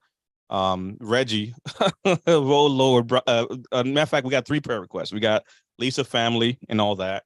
We have me throwing the phone because all these VA apps. Yeah. But I'm gonna need you to pray for Reggie because checkout is Monday. All right. Uh-huh. And everybody's gonna leave, and checkout is regular checkout time, right? And most people's flights going back are reasonable times. Yeah. Reggie, on the other hand, his flight don't leave till 11 at night. Woo! Oh my God. So needless to say, Reggie better go find a spiritual plane to hang out in the airport with, because man, look, I'm gonna get home, take a shower, sleep, wake up, knock out work, do a live, and Reggie's still gonna be waiting for the plane. Oh man. It's that simple. I will take Reggie over to the most spiritual place in And just dump the him in the vicinity. waters. Yeah, well, Dump him there's in no the waters water. of Lake Minnetonka. You dump him among the red rocks. I'll take him over to Garden of the Gods. Yes, Yes, I was which gonna is very say, nice. he Garden of should the Gods go is a to very nice Garden of location. the Gods. Yep, that Yeah. is a very nice location. That is there's a real good reason the Ute Nation found that to be Mhm. sacred ground, because I'll there's tell you what, the I energy was there is there, just and different. so that last time I went there for like CO2, when I met with Lane, and a few other folks there. It was crazy. Like you could feel the ground. Yeah, like, you know what I can. mean? Like you like get barefoot and you walk up there. It's like, yeah, this is definitely, you feel that that vibration, energies, and so forth. Yeah. Of It's, course, that also could have been me out of breath because we had to climb quite a bit too. So there's a little bit of everything going on. So I Well, was there is shaking. always that. Yeah, I was shaking JP, because of that the was- vibrations and also the lung capacity giving out. I fell down after taking a couple of steps. That's what that vibration was. Oh, there you go. There you go. I will tell it you, was a if you tumble. haven't been here before, drink lots of water on your way here, and drink lots of water while you're here, because at this altitude, we're at 6,200 feet. Yeah. It will kick your ass. Mm-hmm. Yeah, it's been a long time. I think the last time I was in that neighborhood was 79. Yeah. Oh my Yeah, God, my- it doesn't even come close. I mean, it's changed so Yeah, much. yeah, in I'm the sure. 16 years I've lived here. Yeah. You Yeah. know, the interesting thing about Colorado, and the biggest thing I've seen that's changed, when I moved here, marijuana was not recreationally legal. Mhm. So that initiative passed right before I got here. Of course, it took a good year or so for that to actually happen. But right when the economy tanked in 2008 for the whole country, ours was taken off because we had brand new industries. Right. So, every pothead and every pothead wannabe moved to Colorado. Yeah. But also, hemp farms and CBD farms. And so it's gotta, the explosive growth is jarring because Yeah. our economy is so sound. No Mhm. matter how rough it is on payday, you Mhm. find money to buy your gummies or whatever. Well, it's okay. Until- We have my glaucoma tends to act up from time to time, so there's that part. Well, I know where all the dispensaries are, so if anybody needs a ride, just let me know. It's medicinal. It actually is for me, but yeah. No, but I'll tell you what, but all jokes aside, that's what's crazy to me. Just even looking at the fact that there are, like anything else, right? There's excessive use of a thing, but there are legitimate, strains Yes. and things that are put together that actually have been, groundbreaking for individuals in a variety of ways, from pain management to mood to Yep. sleep to all these different things. Yep. But it's crazy that literally where a dispensary is up today is where countless people probably were arrested or dispensing themselves. Yeah. So Easy. if there's a way to tax a thing and regulate a thing, trust me, they'll go ahead and get their dibs. Yep. Well, this is my one and only political statement.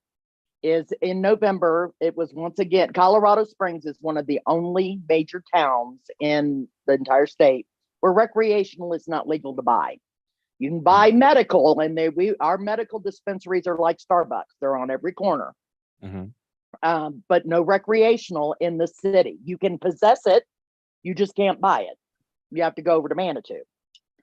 And one of the big proponents against letting recreational be legal in the city was saying that it would affect our relationship with the military. And obviously Colorado Springs, a lot of military.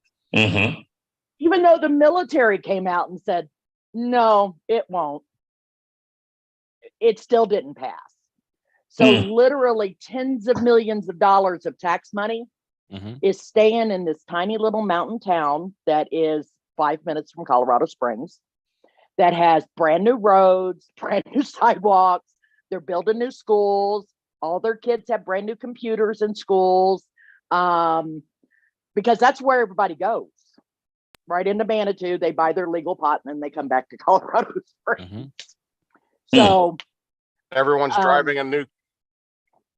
It's unbelievable. And what's really funny is when you walk into one of the recreational dispensaries, everybody that's in there is my age or older. It's not like it's a bunch of kids. It's a bunch of old hippies is what it is.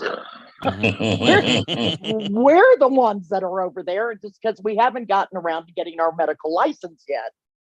But yeah, it's an interesting economic study too.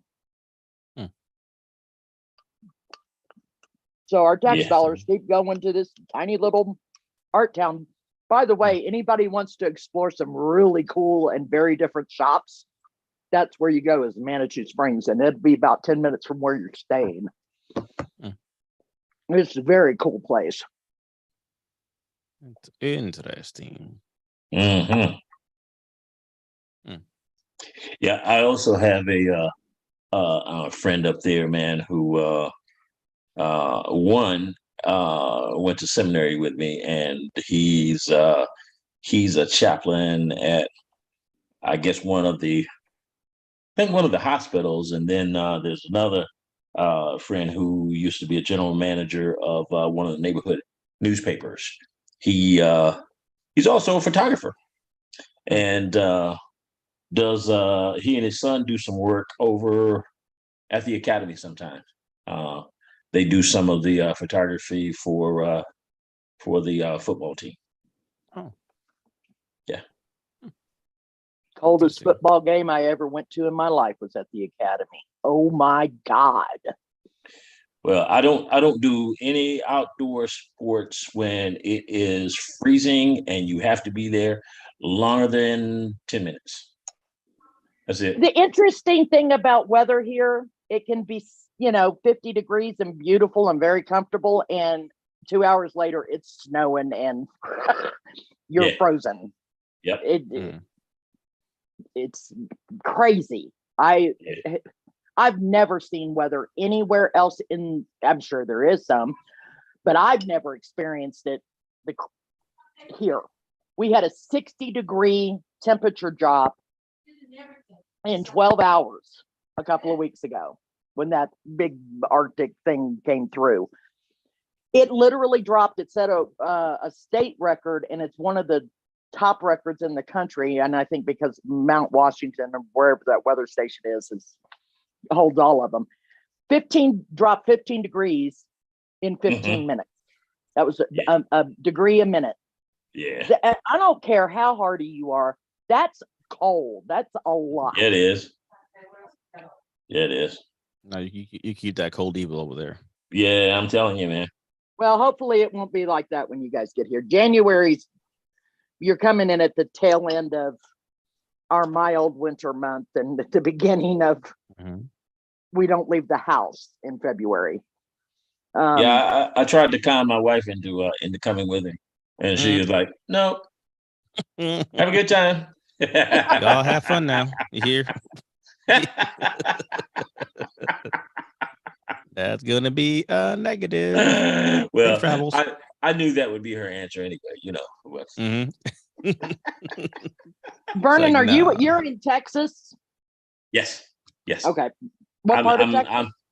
I am about 45 minutes from Austin and the same distance from San Antonio. Gotcha. Yeah. That is a beautiful part. Yeah. I worked out of Houston for many years. I literally flew from Denver to Houston every 3 weeks. Yeah. I don't like Houston. No, you and me either. No. Not a fan. Nope. Don't like it at all. Yeah, no. Last time we were there, it was cold, but it was not too crazy. You know what I mean? No, it wasn't bad when you were here last time. So hopefully we have some repeated, not so bad. The weather seems to be that bad. I pulled up like the AccuWeather stuff, so it's like 40s. You know, and that Saturday was supposed to be pretty decent. So, and 40s out here is really not very cold. As long as the sun is shining, we don't have the humidity, so it doesn't hit you like it does on the East Coast or the Gulf Coast. So 40s are not bad. I used to think I'd see pictures of people skiing in their shirt sleeves and think they were absolutely crazy until I experienced it myself. And by the same token, though, if we do get a little bit of humidity, you're done. It knocks you off your feet. It's so brutally cold. Yeah, no, it's what we're looking at here. Yeah, that 38, 42, 40, 40. So that's not bad at all. So the 28 we're looking at 26, 27 gives us time to kind of break some ice, figuratively speaking. And then the 28 should be pretty decent, cloudy, 40, head downtown, do some things. So I like it. Well, if you ever plan another trip out here, give yourself some time and I'll set up a backcountry Jeep tour for you. I'm with a friend of mine. Take this call out there so you can disregard that. I got it muted. And so as soon as you can get to my office, I appreciate it. That's pretty cool. Yeah, I have a friend that runs a small Jeep tour company, and he just started this backcountry tour. It takes about 4 hours, and you're not going up really high, but you're getting into the kind of country, if you don't have an elevated Jeep with 4-wheel drive, you're not getting into. Oh, well, there's that part. And it's just the photos are exquisite. I can't wait to do it. I was supposed to do it with my niece over Christmas, but she never got to actually make it here. Thank you, Southwest. Well, Vernon's not listening too much, so let's not make too much noise. But specifically to Vernon, I will say this. We can't be talking too much about Colorado because at some point or another, we have to make a trip to Texas for fairer weathers and better, foods and cookings and all that stuff. So after this, the next location we're moving to is looking like Texas, even though we do have the big three, and they are actually going back on the road. So there's going to be Chicago trips. There'll be some Texas games, rather Chicago games, and all that. So once we get the itinerary for the big three season, we'll make a point to broadcast that, and then obviously tell people a little bit about that stuff there. So that would be cool to plan something along where those locations will be. So there's that part. And then secondary to that, let's see here. I'm thinking we can make a point to communicate that. By the way, so kudos to you, Lisa, too. That last newsletter, you know what I'm saying? Like I said, sometimes you don't know what hits, but we got a pretty decent response out of this We last did. go around. And I I'm think sure. that it would improve readership going forward, because I think if you can get the news that they're not going to find otherwise, it really has a real impact on our veterans. I think that it's worth doing. Yeah, I think that and with like I said, the way it was like, so we'll test the stuff, but I liked how it rendered on the email and looked and whatnot. So we could test things around. Like I said, at the end of the day, you have to be sensitive to the market. But I know one person emailed and was asking about being added to the mailing list. So there's questions coming up, but I think like fine tuning it to the task at hand, like the OIG report and things like that. It's not what people are used to seeing out there. So that was pretty good. Well, thank you. I do appreciate that. It's there's just so much more that we can talk about that brings to light why it's needed for our veterans. I'm not the salesperson. I don't pitch, using our well, that's not true. I do. Brian's had several of my clients I've talked into, but it's not, that's not my job. So, but it's easy for me to talk about when you get in and you start digging into those numbers and you find those Easter egg facts that are just so jaw dropping. And if what most people do when they read a summary, an executive summary like that OIG report, they read the first couple of pages and they stop. And that summary report's 20 pages long. Right. Well, those are 20 very important pages, because it's not till the last 3 that they really give the good start. There's such the OIG puts such a minimalized spin, which is not their job. Their job is to report the facts. So they got the facts in there, but clearly it was somebody who had some marketing skills who, polished up the language so it didn't sound as bad. But when you get down to the meat of it, it's holy shit. Lisa, it's really holy shit. Check that out. I have to go back in my history. Oh, you found it. Yeah. I'll send you the link that we have there. So for everybody's listening, again, people don't really care too much about this stuff sometimes until it actually benefits. But this is a big one, especially for claims, because this is the BVA thing. And again, they could improve the accuracy and completeness of medical opinion requests, aka they were not doing the job correctly, even though they were trained to do said job correctly. Here we find now a deficiency there. So in this space, it's easy to point fingers about all the actors and all the things that shouldn't happen and do this and do that. And the system has you. Well, the system here is specifically telling you, and people are speaking up who are actual raters saying, yes, we were trained to do a thing, but we don't know how to request records and how to do things. And it's like, wow, that's something interesting that no one's talking about. So, yeah. And but, 68%, that's the thing. It's not could improve. Well, if you infer they could improve, you're thinking, maybe 25, 30% were bad. No, 68% of all claims were either delayed or denied because people do their job think about right. This. Yeah, think about this, Lisa. Do you know of any place that you've ever worked in your entire life that you could get a raise, maintain your employment, and be patted on the back with plenty of kudos if you only did 32% of your job correctly? Hello. Yeah. The VA. No kidding. That'd be about it. You know, You know, and I it, will say this, Pat, I will say this to you, Lisa, as a civilian person, I mean, with no active military service, you have an interest and you want to help, or else you'd be doing something else and you wouldn't be kicking it with us. But I will say this, until people like you really start raising hell, nothing ever changes. See, no, because you're right. they don't listen. They don't listen to us. We've been complaining forever, but see, it's just you're an angry vet, or you're a person who's looking for something for nothing. Mhm. Right. But there was something that my cousin told me years ago when we first started this whole process of trying to get military benefits. He said, "What I want you to know is that they hope that you die Mhm. before they can pay you, so they're going to deny you as many times as they can, and in the eyes of a lot of raiders, you want a handout." Yeah. And he said, remember that when you reach 100%, there are a lot of people who think, oh, they have it made. But what are they actually saying to you?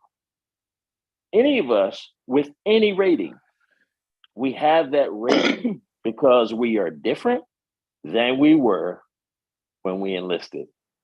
And we cannot do the things that a lot of people who never entered the military service can still do. Right. Mhm. That's what people don't get. What's We really are interesting, broken vessels. Yep. Vernon, what's really interesting is and I'm not an attorney, never worked for one, never played one on TV, but I understand the basic concept of racketeering. Okay. Yes. And Yes. racketeering is when one entity forces you to do something with another entity in order to accomplish something, either Yep. and often through illicit means, right? Yep. Yep. Well, if you take and you describe that situation to a politician, they would agree. And Yep. then you describe what it is like to file for a Social Security disability claim or Yes. a Veterans Administration disability claim. And the very definition of racketeering is exactly what they publish in their Yep. own Yep. materials. Yep. Social Security tells you straight up 85% of all first-time applications are denied. What, really? Yep. You're telling me you're going to deny 85% of everybody that applies, regardless of the merit of their case? Of their claim. Yeah. And they force you, they tell you that you should expect me to get an attorney. Yep. Who, of course, is going to take a third of your back pay. Yep.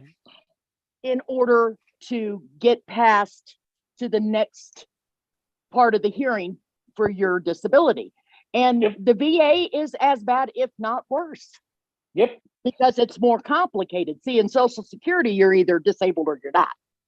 Yep. You guys have got all these different tiers. So there's another layer of Yep. decision making involved, and it makes it even more complicated. But you've got two organizations that are established and paid into by the taxpayer. So whether it's VA and you're paying into it with your service, or you're a civilian and your tax dollars are getting allocated to various places, you paid into it. You're not getting anything for free. That's correct. It's there because it is the stopgap to prevent every veteran or every civilian disabled person from being homeless. Yep. Because they got injured or ill and can no longer work. And yet they're two of the biggest rackets that exist in the federal government. Yep. And it behooves me, and I guess this is my own personal naivete, it behooves me how that's allowed to happen and why more people do not pay attention. I don't get it. And because they don't pay attention until it's them. And then all that, that's the reason they don't. all that effort is focused in on just getting their self through the process. And at the end, you're so exhausted that standing up and fighting for change isn't even a consideration. But that goes to Vernon's point, which is, again, having these conversations and having external parties who are not veterans see this, because again, they sway people, right, with a lot of political talk when that time of the year comes around every so often, and all these promises are made, but then we realize that there's a default, fallout. So for those that are watching, right, we're specifically talking about a report that came out not too long ago, and to put it in context, I want to show this because this is from the CFR, specifically when we're talking about claims. Right. So 4.6 looks at the evaluation of evidence, and it's pretty simple. And it talks about the fact that, every element in any way that affects the probative value to be assigned in evidence in each individual claim must be thoroughly and conscientiously studied by each member of the rating board in light of the established policies, et cetera, AKA things that are submitted to a claim need to be weighted. Probative value, not just, whatever is in the system. You may have your doctor's recommendation, personal records, things of that such, right? That's law. It's in literally, Title 38, Chapter 1, Part 4, Subpart 8, 4.6. That's the law. It's in there. It has to be that way. And there's a whole bunch of other things that is covered here, rating criteria, all that. However, we see here in the report that they find during an interview, a claim processor stated, no one has ever trained us what the medical opinions should actually say. A quality review specialist further indicated that even the experienced claim processor does not really understand what questions should be asked. So this begs to say something, Vernon. If we're going to say we're going to fix the problem by hiring more people, help me understand how by hiring more people, the problem is solved when it tells me that the more experienced people don't even know what the hell they're doing. And if you scroll up a little bit, again, because no one's going to go up to page 22, right? It's, different things that need to be looked at, right? Describing things, how they're doing stuff, like all the things that are missing that should be happening that are not happening here. It is alarming. And again, it was out in the email that we sent there, but this is literally an OIG report. BVA could improve the accuracy and completeness of medical opinion requests. But the problem is, it's not just they can improve.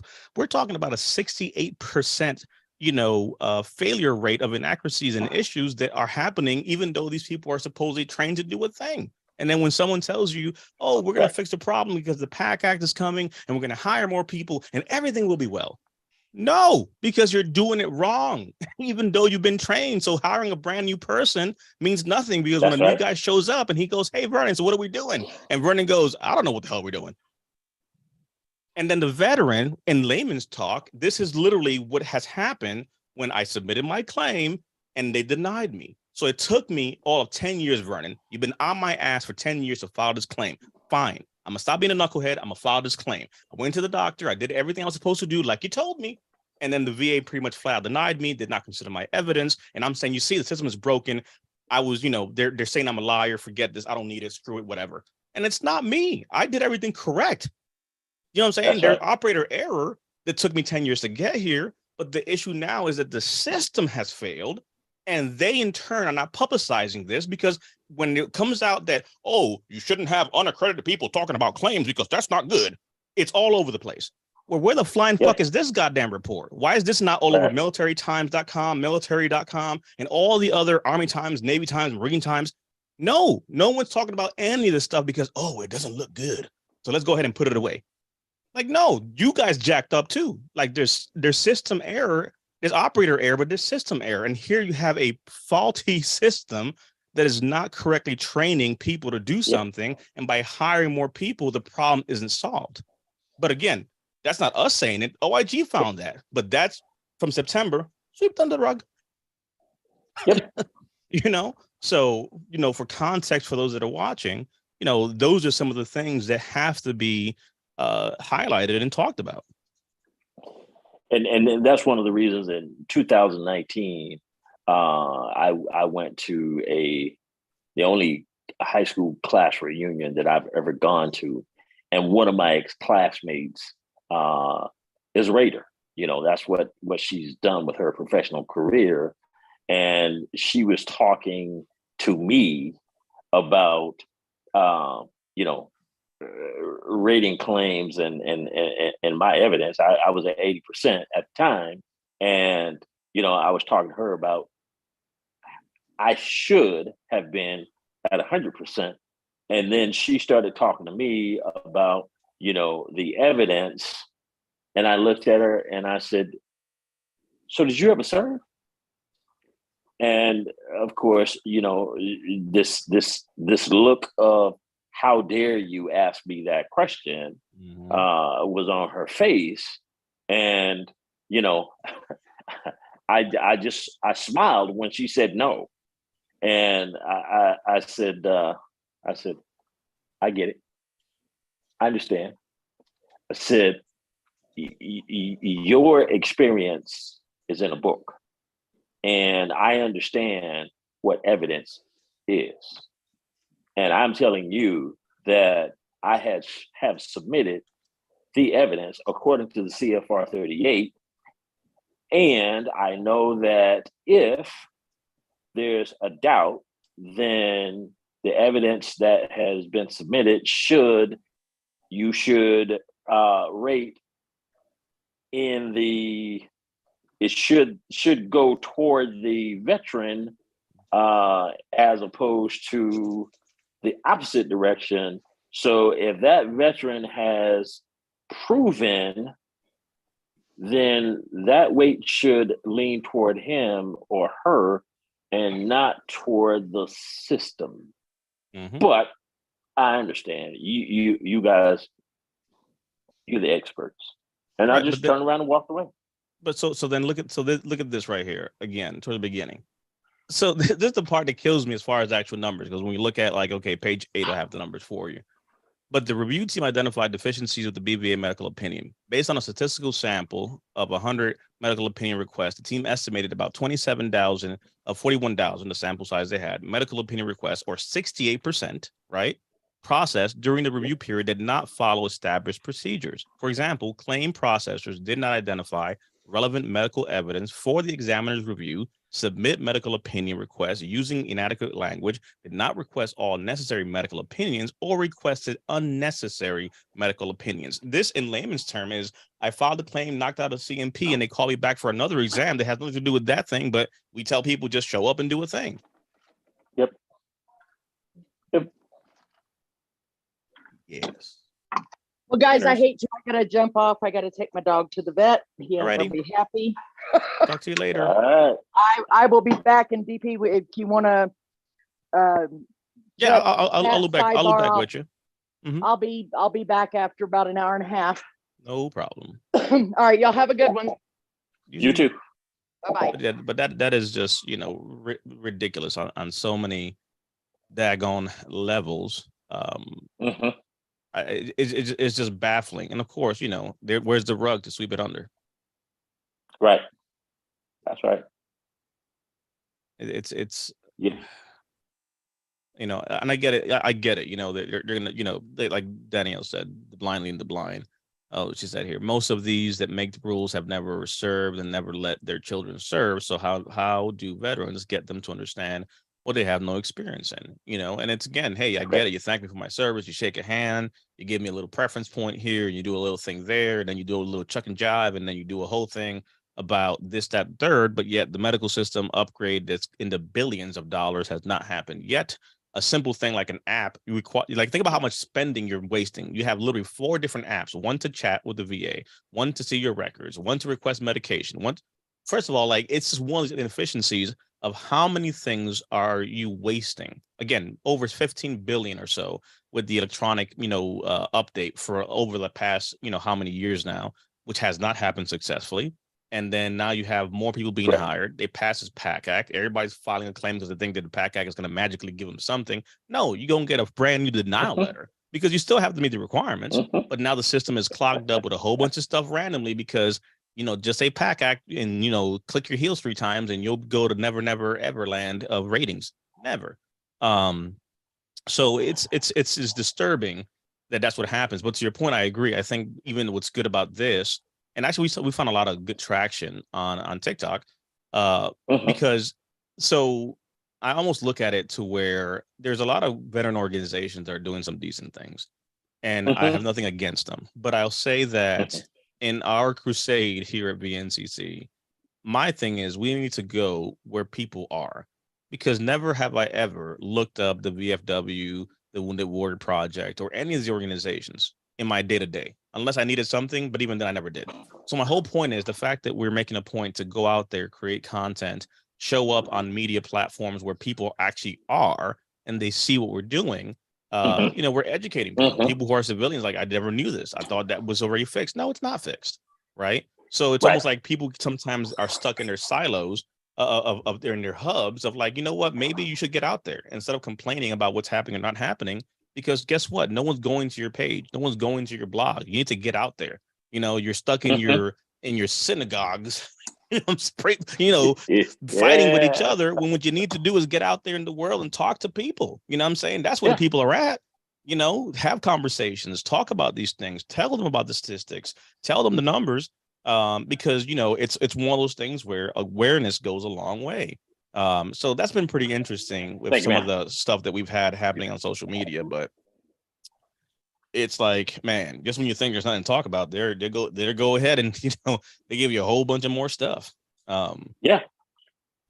He said, so true. I got injured in basic training, spent 54 days in the hospitals, 6 weeks in casual status, but not service connected. And it's things like that where you have folks that literally, get injured, they separate them medically, they meet the requirements, and they don't even know. We had a veteran who showed up like, I didn't even know I was a veteran because of what they were told or led to believe and not completely or accurately informed or trained on.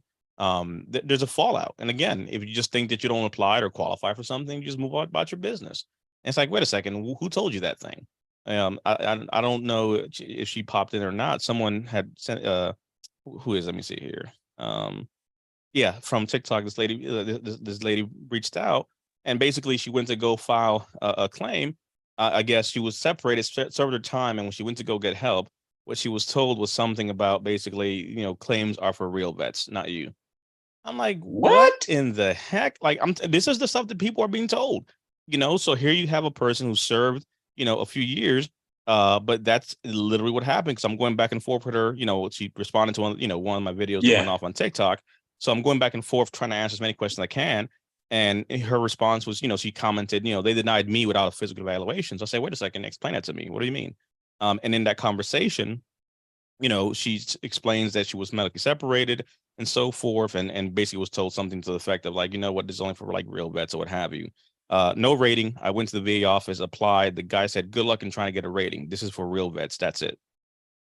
Like, this is what happened when you went to the VA office. You know what I'm saying? Yeah. So again, and my response was simply, what's a real vet? Because no one ever, we have awards and accolades and buildings named after privates from different conflicts who literally boots on ground, Normandy, jumping out, nothing but freaking 2 days of of having a little whisker hair, just out of training or whatever expedited thing to get people on boots on ground. And their names are on walls and are commemorated as heroes on our Memorial Day. We have all these different things. And no one says, well, Private Joe didn't serve, 20 years. He only served, 1 month after boot camp. Yeah, because on Normandy, that was his last day of service. Right. Yep. But no one says anything about that because God forbid we speak ill will of. No, I mean, but the whole point is like, so then what makes a real veteran? The fact that you signed a contract, you were ready to go do a thing, and for whatever the reason, you were medically injured, we were separated, things that were out of your control happen. Now all of a sudden you're not equal par on the veteran space because of what? Stop it. Because first of all, arguably, it's like saying, on the job as police officers and so forth, same thing. Just because you've been on the service for 25 years, first of all, you've never pulled your gun out. You've never arrested anybody. You rolled a dice for 20 years. You haven't done shit. So the fact Right. is, okay, yeah, you're a veteran of doing nothing. How many combat Mhm. tours do you have? Nothing. And not saying that this is a combat tour means you're a real veteran. My point being, Sure, is sure. there's people who just have not done anything, and you're the Right. pontificating person saying who's a vet, who's not a vet. Right. Stop it. No. Right. Completely just bull crap. Yeah. I was talking with Brian yesterday, and one of the things that has always bothered me is the fact that since 2001, more reservists and guardsmen have been called to active duty That part. because of reduction of force. Mhm. So now you need reservists and guardsmen. Mhm. However, you still treat them like redhead stepchildren. Well, Vernon, come on now. I remember distinctively while I was in Iraq and IEDs were happening and people were shooting, that those bullets were only for active duty people. The bullets knew that my reserve ass was not, Right. I'm immune to those things, right? Yeah. And it's like, okay, when they file a claim, it's like, well, were you on active duty? And well, I'm sorry, but you've got to prove that this happened while you were on orders. Mhm. Okay. I have sense enough to know that that's when it happened. So why would I file the claim if it didn't happen then? Mhm. And I can go back and don't tell me you don't have proof of the days and the times that this person was called to active duty. I was Mhm. telling Brian, I got blood clots when we were doing, air-based ground defense, maneuvers and that kind of crap. Mhm. Okay, the blood clot itself shows up about a week and a half, 2 weeks afterwards. But while I was doing the maneuvers, we were in mop gear for about 3-4 hours, and I remember taking that stuff off, and where it was around my legs on my boots, I remember seeing my swelling in my legs. Well, I paid it no attention. I just thought, okay, I'm dehydrated. I need to drink some water, and we've been in this thing for so long. I've been sweating, and so that's what the deal is. Fast forward, week and a half, 2 weeks later, and I end up in the hospital with blood clots. Mm. Okay, so then when I go back to my next drill, I go in, take the paperwork in, doctor looks at it, and I remember the colonel talking to me point blank, do you want to stay in? She said, with blood clots, normally this is something that vets leave the service for. Mhm. And I'm like, well, I've only got X number of years and I can retire, so I prefer to stay in. Well, with that little bit of information, now you didn't tell me that you could send me to MEB. That was never mentioned. So if I'd gone before a board, I'd have been at 50% for the blood clots then and there, right then.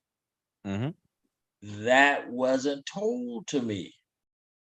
The only choice I thought I had is, okay, we're going to kick you out with zero benefits, or you can try and stay in and, finish out till you retire. Right. So, of course, I figured I only got, 4 years and I can retire. Mhm. So that's what I chose. And 9 months later, you're telling me, bye-bye. So I'm like, okay. So if there are just so many things, man, that are wrong with the system, even when you're still serving, and it's one of the things that frustrates me about organizations as large as the DAV. And I know that there are a lot of wonderful things that the DAV probably does, but the leaders have to play this political game on Capitol Hill. And so many of them, they get there just like our senators and representatives, and they forget who they're representing. because the gravy is so good for the big people who are there on Capitol Hill. Mhm. And it's like, okay, we'll pass a few things, but we're not really going to push things that's going to kind of Yeah. Well, piss because people off. it's the fact of the matter is there's a whole lot of, like, we all assume and know of who knows who, a little bit of, this doesn't get Yep. passed unless we can cite here. So there's a whole bunch of give and take going on in the Yep. political game that they play. And we talked about this before, which is, again, a whole nother episode of, what grinds my veteran gears. But it's like, it infuriates me at times with all the organizations that we have, that sometimes it's like the heroes we have to go find are literally, right, celebrities or other folks, right, who, again, they could have Yeah. great, intentions for our space, but Yep. I'm like, man, we have a whole lot of retired, educated veterans that have the ability to make a statement. And again, Sure. not everybody's going to be able to go out there and make a stand and do a thing or talk about something. Right. That's Right. right. But there are people that have the ability to speak about things and have the passion to speak about it with the facts. That, and at times it almost seems like, wait a second, are we too busy sometimes writing books because of our exploits as Navy SEALs or high speed operators? Or are we Right. able to look at certain things? And again, to each their own. But not Yeah. everything is just, do some push-ups, make your bed, and the best life ahead. Like, no, there's some fucked up people that Yep. have literally lingering issues from service. Who speaks to that? Because I Yeah. get it. You have your big marquee name people who did amazing things, and they're coaching people on how to be the best that they can be, and then they can improve their lives and 10x this and all Yeah. that crap there. That's cool. But talk to me about the people who actually have issues that can't get through certain things, Yep. or trying to just be able to survive, not a motivation conversation. That's But right. again, we find celebrities and actors and people to go and do those things, but again, internally, there's always also the issue of, not supporting, each other when it comes to that. Like, if you're making a Mhm. sound, you're speaking something, let's support the people that are actually making a point to put themselves out there, because Yeah. everybody can Monday morning quarterback. Yep. But like, like and you've seen it on our videos, it's funny when people comment on the stuff we put out, and I'm like, I don't see you doing anything.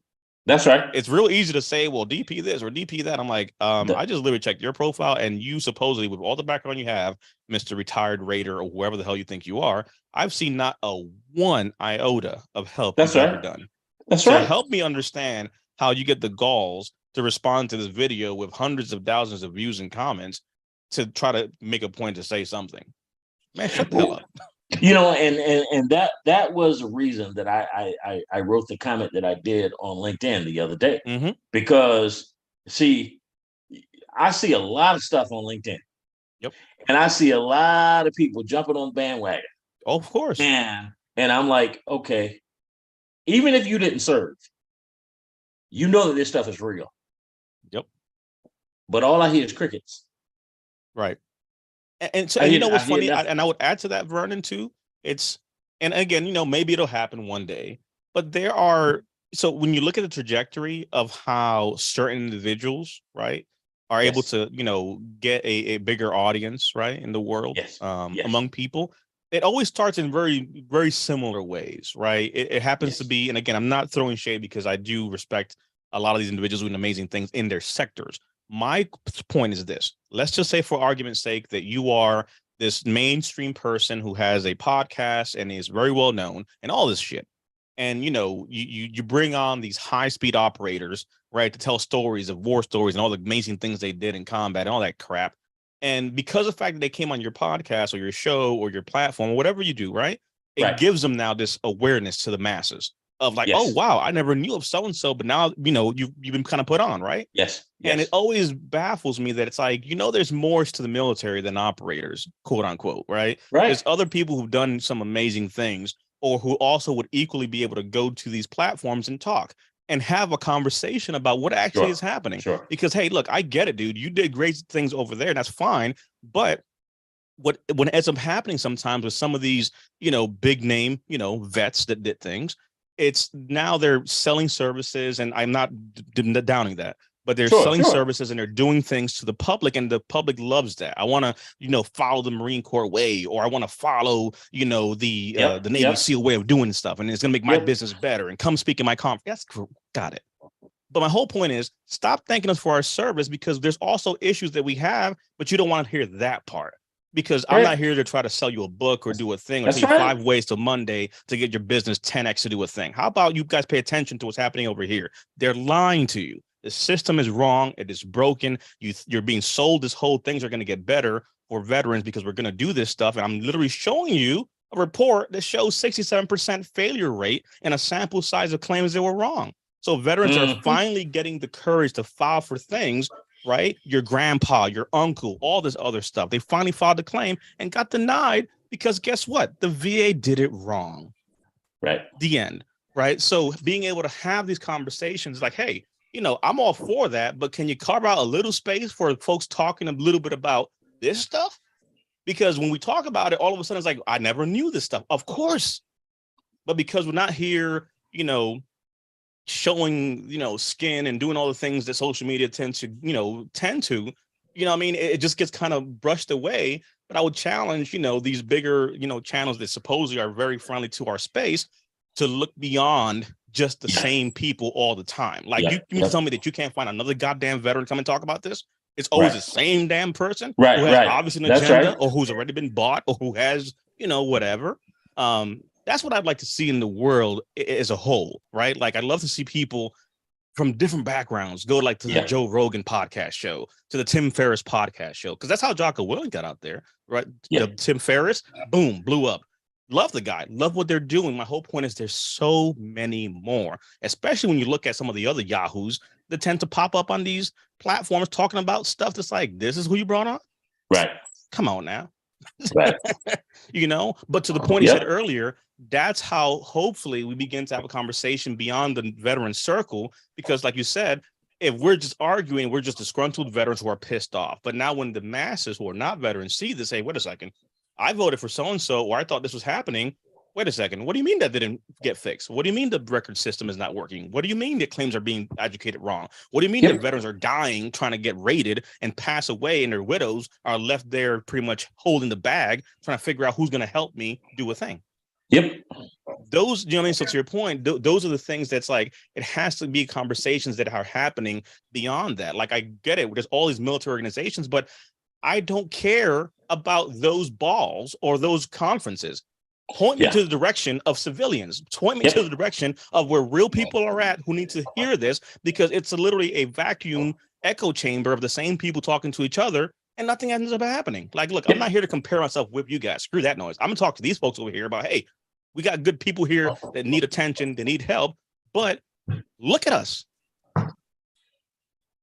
Hey, Ryan. Brian's tactically jumped back into the conversation. Yeah, I jumped back in. I had to take a call from a brother vet who just let me know he won his claim.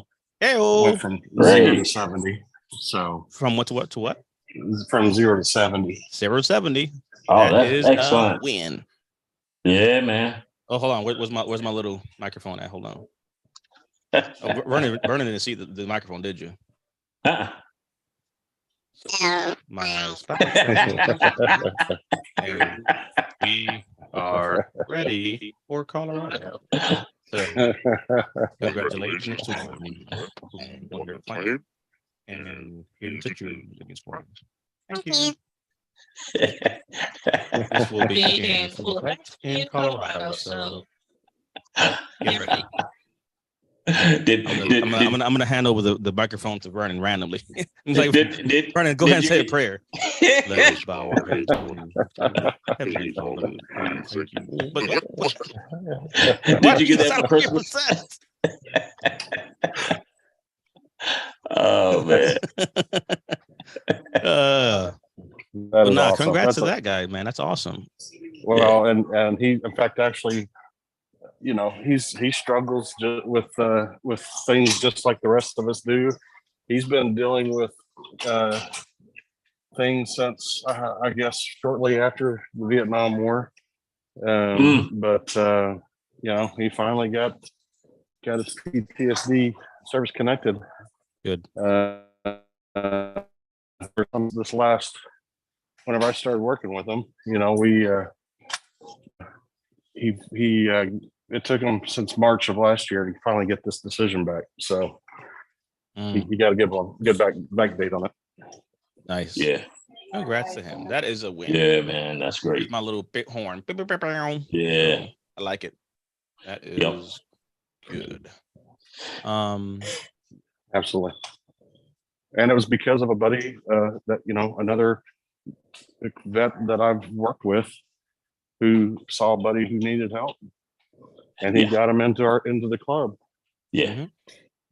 We got now- a question that came in as well, so I'll read that here in a second. But I see you, Yeah. William. So I'll get to you in a second here. But no, that's awesome, man. Like I said, I'm glad to hear that. That is a good day. I like wins. Yeah, man. Yeah, Wins are good. he's worked hard for that. Yeah, good. What's his name? What's his first name? Larry, Say again? I haven't. Larry, Okay. I'm gotcha. at the VA waiting for prescription line. So Oh, I you're haven't at the been on belly of the update. beast. Got it. I am. So I haven't been. on We're over updates here talking. back We're over in. here freaking talking all this recklessness. Brian is sitting there behind the line. Brian, he's like this. He's like, keep it quiet. Keep it quiet. All of a sudden, the cameras started turning towards me for some reason. He's like, I I got you don't know on what that was speakerphone. about. Oh God, this is not the good time for my headset to die. Honestly, guys, hold it down. My headset just died. I'm literally here. Everybody's like, take a number, sir. You go to the back. They were just going to let me know that my travel pay had been approved. Then they said, for some reason, You know It's what? been back- it's The been delayed. computer just froze. that's right. Control Alt Delete. Mm-mm-mm. So you think we're bad, huh? Yeah, Are exactly. those I got your something for you. Hey, I can't do nothing about that 68% that you suck. Right. Like, whoa, I'm not part of that 68%. I'm part of the other 20. I'm like, oh, okay, well, thanks. Yeah, I'm part of the 32. Right. I'm glad you're part of the minority there. Exactly. Goodness gracious. You can't make this shit up. and that really is like my son and I were talking earlier. He's the one that's an exec with Indeed, and he was telling me how like they had they showed the numbers where they have like 5 billion in reserves. Mhm. Yet they put a cap on this year's increases of 2%, and they frozen hiring. And so it is like, okay, I have to talk with each of my managers and let them know, what's been approved for increases this year. And we have, he said, and it goes for all of us, we have this expectation every year, that we get incremental increases. And I told him, I said, one of the amazing things when you look at that is a company is looking at, okay, what was my percentage of profit this year versus last year? Mhm. And so if my percentage was not as high, then I'm going to limit my overall money set aside for increases, yada, yada, yada, yada. But the people are employees. Mhm. So they're not looking at it that way. I said, and so you, as one of the execs, you may look through it in the same eyes as the rest of the employees, but by the same token, you're challenged because you also have to look at it through the eyes of the corporation, Mhm. because they are going to look and say, okay, we have to have this amount of profit in order to do, this. And therein lies the difficulty, because you're still an employee, even though you may be senior level and executive level, you're still an employee. So you're not accountable to the board for this amount of money that's earned. So you're in a difficult position because you have to defend whatever the board says Mhm. and whatever the powers that be says. whether you agree with it or not. Right. But you know, as ownership, that's how you got to see it. You Mhm. know, you got to say, hey, yeah, even though we earned, we still didn't earn at the same profit rate that we did last year. So I Mhm. cannot give big increases. Mhm. Not if we want to stick around. Right. Yeah. Right. And that's the part that, again, you know, no one's going to talk about. It's not very highlighted, but it takes place. You know what I mean? There's some Yeah. changes that happen, and then next, you know, whoever pushed that change may not be around. So it's like, hey, do I push for this or do I push for self-preservation? Yep. Yeah. And you, I mean, you're a fool if you own it and you don't consider that. Yeah. Yep. No, agree 100%. Yep. Let's see, William. So I submitted a claim for back pain and degenerative disc disease secondary to both knees that are service connected. It was denied, and also denied in a supplemental, and also denied with HLR. Any thoughts? So the first question, I guess, William, would be as far as did they recognize that you had a disability? Was the nexus what was missing? So for the denial specifically, what was the nature of it? What specifically were they saying, right? Because if we're coming at it from a secondary, right, to say that the DDD is coming because of service need, then the question is, did you have a nexus letter, or, you know, what we call an independent medical opinion helping to connect that? Or did you just submit it saying this is secondary to that? For a few reasons, right? Because obviously you're making now a medical argument to the VA to connect something secondary to your service connected, you know, needs, right? So obviously there's already been, you know, cases and veterans who have one set claims there. So are they saying that we recognize that you have DDD, for example, but we're not able to connect as effectively in your case, right? So a little bit more information there, because you can go supplemental, but I'm curious, what did you add for the supplemental after they denied it? And then for the HLR, that, you know, that's not really, you know, that's just a second pair of eyes. So I'm curious the original response for the denial, and I'm curious to find out what was submitted in the supplemental claim, what new evidence went in to be able to at least give you some thoughts on that, right? What's your rating right now, total? Where are you at? Because even in the process of fighting something like that, you'd be surprised how many other things might be on the table to explore for a rating, that in turn we can, you know, let's say tackle this from a few different ways. So let's say this right now becomes another supplemental, right? Because again, you can play that game. You can file a claim, it gets denied, you go higher level, it gets denied, you go supplemental, it gets denied, you can go higher level again, it gets denied, then you go supplemental again with more stuff.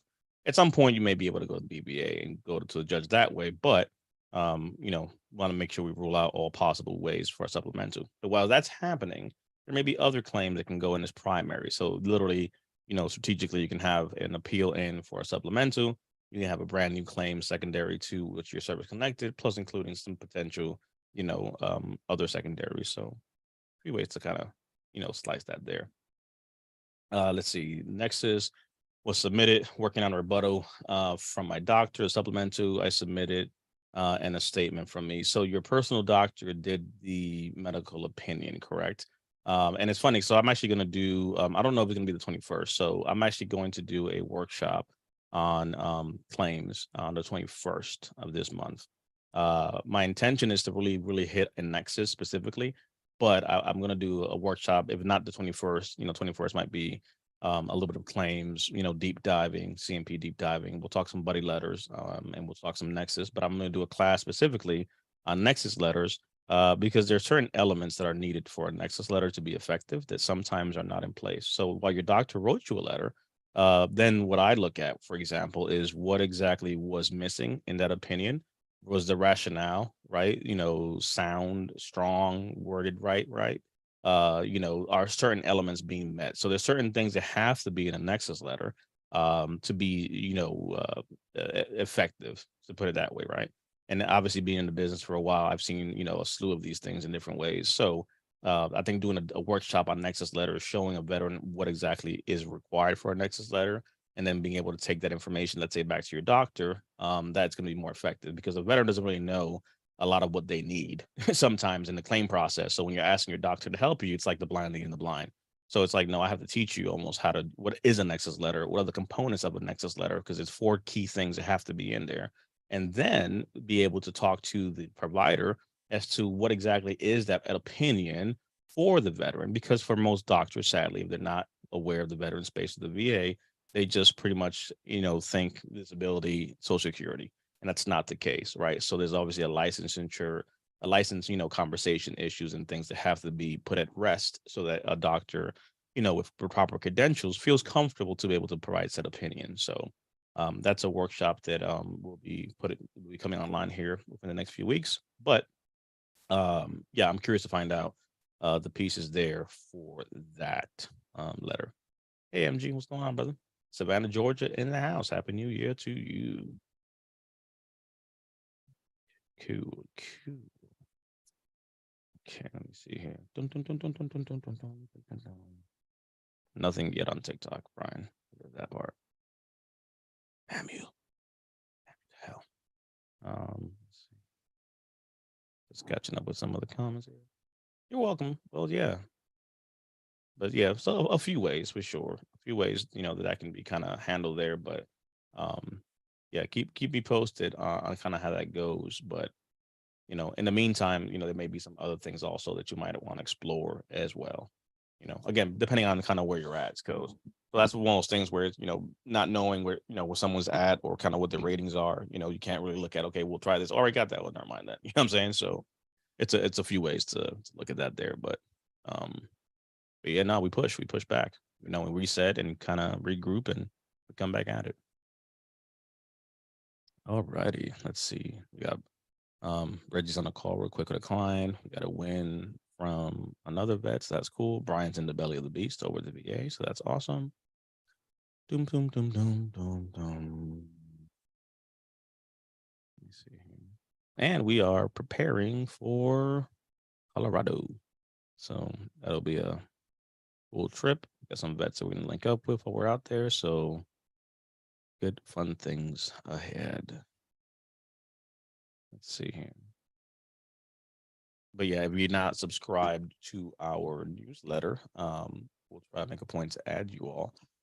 We're revamping and changing a bunch of stuff, but for those that missed it, we're talking about one of the failures that the VA had specifically with a report that came out in September, and it showed some of the fail points. 68% of claims that they were adjudicated by the VA were incorrectly processed. So like to your point, William, you could very well be in that category where and specifically what they're looking at here is that they found during this that 68% of claims processed during the review period did not follow the established protocols. For example, claim processors did not identify relevant medical evidence for the examiner's review, submitted medical opinion requests using inadequate language, did not request all necessary medical opinions, or requested unnecessary medical opinions. 68% of claims. And again, this is not just DP talking.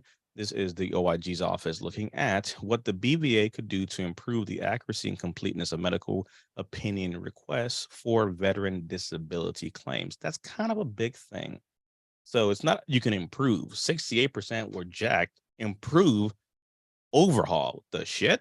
This ain't no like it's funny how wordplay becomes a thing. Like, nah, there's more than improvement needed. And the fact that you have folks that are literally in there saying, hey, we were trained on this, but we still don't know what to do. That is unsat. And what's amazing is, they've got these automation initiatives underway.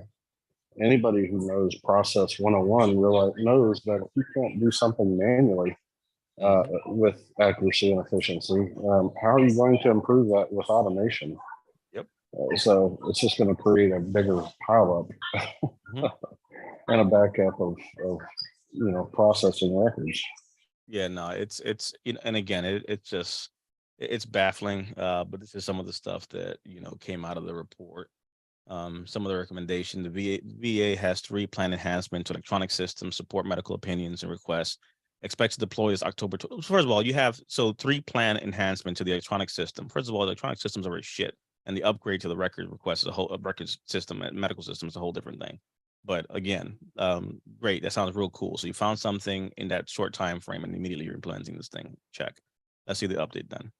VBA plans to develop micro learning courses specifically designed for medical opinion requests to enhance the mandated training. So the fact is the mandated training, and I'm reading this part right here, is inadequate and inefficient because they're saying that we were trained, we still did not know how to do a thing. So riddle me that one.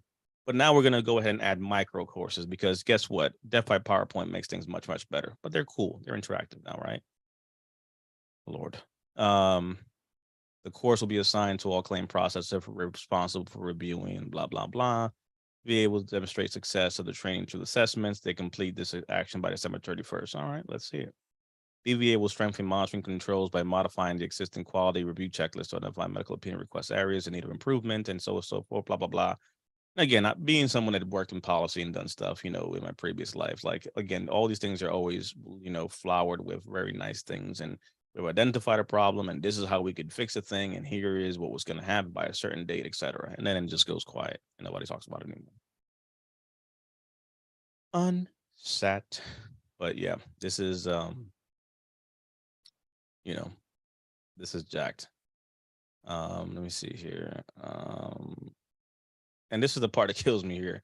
Of the deficiencies the team found during the statistical sample review, 88% were made by claim processors who had taken all the training.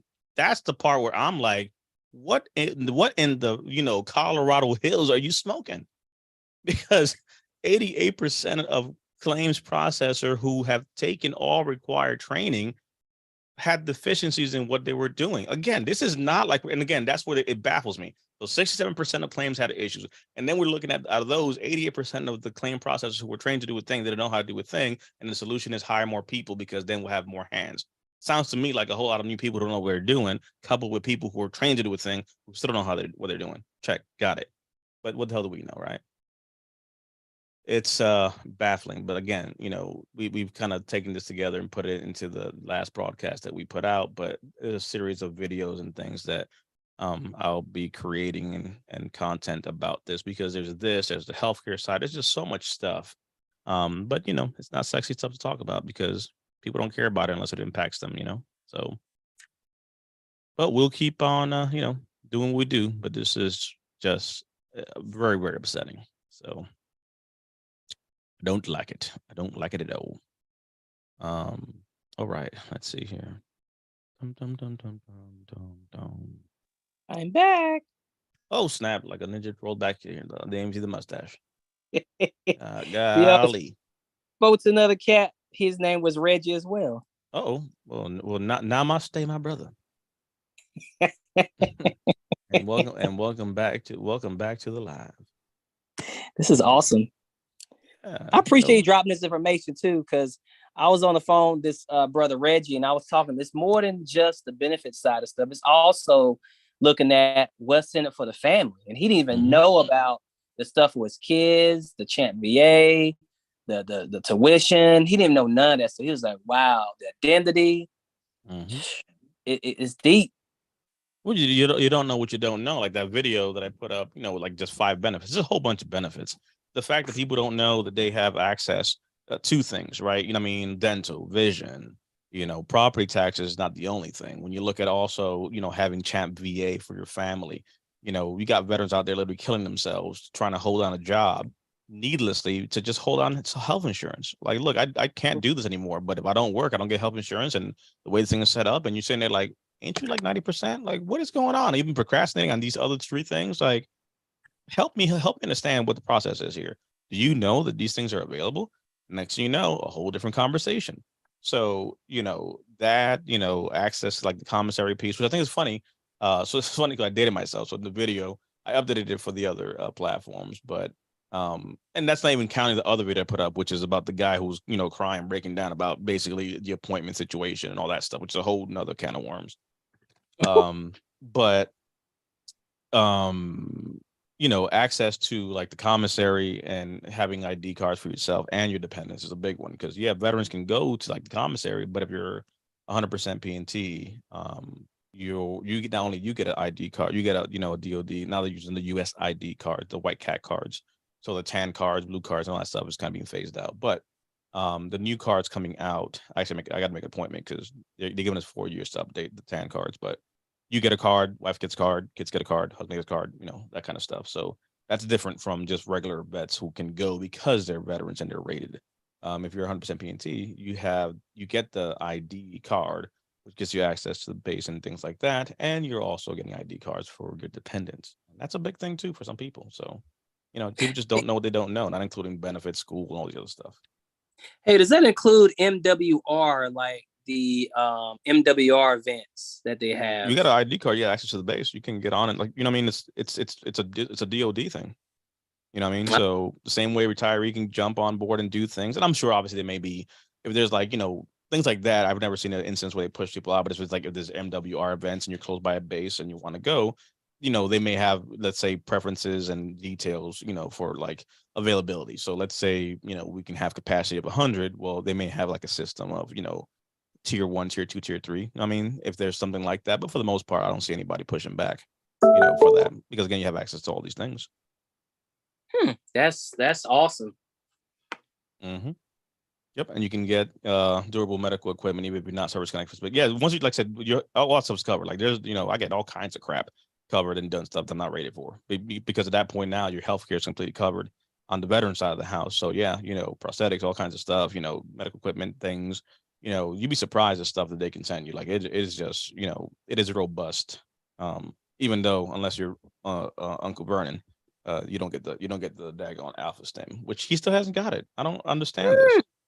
Literally, this is like an August conversation, I think, at this point, since the time we talked about this. I'm so pissed off at running. I think I'm gonna alpha stem myself right now. Time to hit TikTok via fax, DM, letters, smoke signals. Yeah. So TikTok is, they gave me the studio live, but they'll give me the stream key to be able to go live on TikTok. So that's going to be pretty cool. But there was eventually like, wait, you have a Mac? I'm like, yes, I have a Mac. I don't have a PC, so I need a stream. I need something different. So they pretty much now like, oh, sorry about that. We'll go ahead and put you in the right thing. That was last week.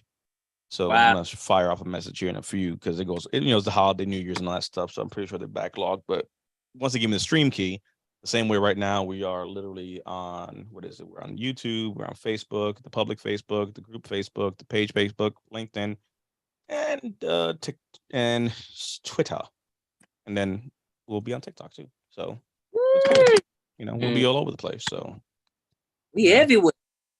We're gonna be all over the place. It's gonna be a situation. We're gonna keep making noise one or the other. Like there's some crazy vet out there, alpha stemming his ass on live radio. Don't worry, AA badge won't kill nobody.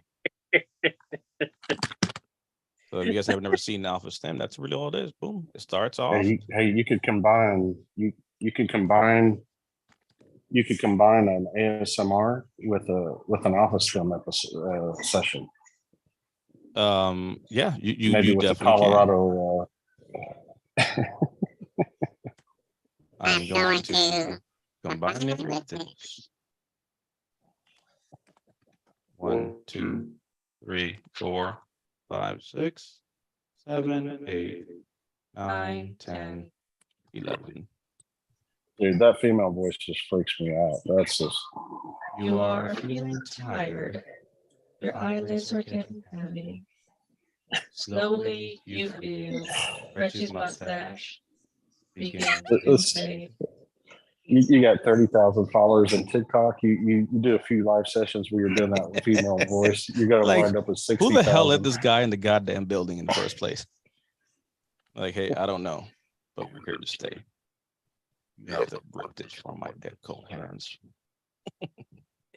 Can't give adults anything. Let's see what site said. I had brain surgery last April to private insurance, but got stair lift. So I'll give you another one. Vernon, who was just here, liver and kidney transplant, VA covered. I'm telling you, man, it's people sleep on this stuff, man. Like I said, there's a whole lot of stuff, and that's why I'm looking forward to Colorado and having these conversations and recording this content, because we would be able to spend some time and get away and do stuff. But I think sharing and talking about the stuff people don't even know about. Vernon was on a transplant list.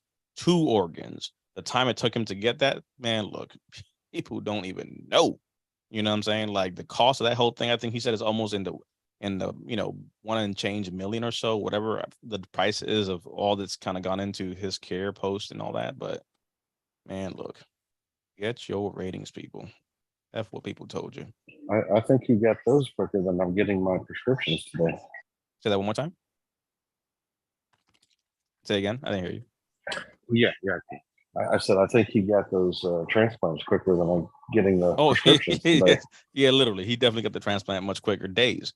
Which, like, again, to me is just, it's crazy to hear the story, because it's like, man, never would I ever would have thought that would be the way that would have played out. But man, but I'll tell you what, Vernon got a daggone liver and a kidney, but they are not going to give him this alpha stem. It's like, nah, you got enough, sir. He's exceeded the spend. Right, you've exceeded your allowance of things we're going to give you. So I'm gonna need you to go ahead and just get to the back of the line. So medical device copay exceeded. Exactly. Like, wait a second, you done gave me a whole ass kidney and a whole ass freaking what? But you can't give me this daggone thing. Nope, over budget. It's like, well, damn, how about a hearing aid? You get one. But both ears are bad. One. Alternate them. They it's may a unisex one. They may refurbish hearing aid. Man, look like this. And This looks like it's been used. Batteries. It would Yeah, behoove you you, sir, to got shut your batteries. face if you know what's good for you. Like, god damn. Is my primary care provider about to get slapped? Like the Chappelle Show thing. Is Wayne Brady gonna have to slap a bitch? Be like, I'm gonna have to see. Is DP gonna have to slap a bitch today? You done lost your damn mind, sir. Oh my goodness. But now he still hasn't got it, man. That's crazy. So when we get to Colorado, we're gonna have to hook him up. So, you know, he doesn't have a pacemaker, so he'll be fine. So we'll start him with one of these bad boys. But no, but this is not that bad for people that are, you know, because people ask all the time and stuff like that. But it's like, you literally, it's battery operated, so it's not gonna kill you. Be fine. But I'll tell you what, though, the first time I used this damn thing, oh, buddy, I was, it was sleep time. It was literally, it was almost like the Wolf of Wall Street, where DiCaprio does that scene where he's trying to crawl to the car because he's like Quaaludes and all this stuff. That was me trying to climb the stairs to get to my bed. I was literally dying. I was like, oh no. The sleep monster has me in a full rear naked chokehold, and I'm not gonna make it. This stair feels so comfortable. Let me go ahead and just give up right here.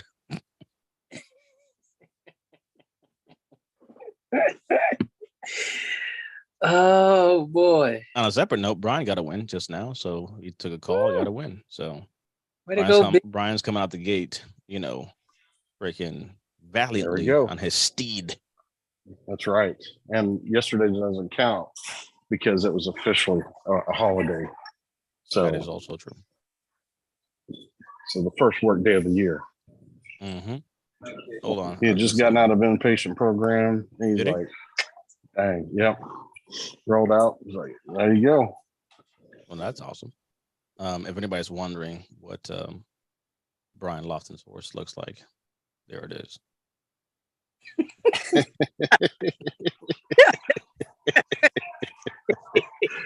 All the damn horsing around. They say the horses and owners take on characteristics, similar do characteristics. Got blonde hair. Say what? Got blonde hair. Well, it's funny because he literally was down at the store the other day. Brian was trying to get himself a little helmet to look more like his horse. Like, daggone, I can't find a hat that fits. We're on to you, Brian. We're on to you.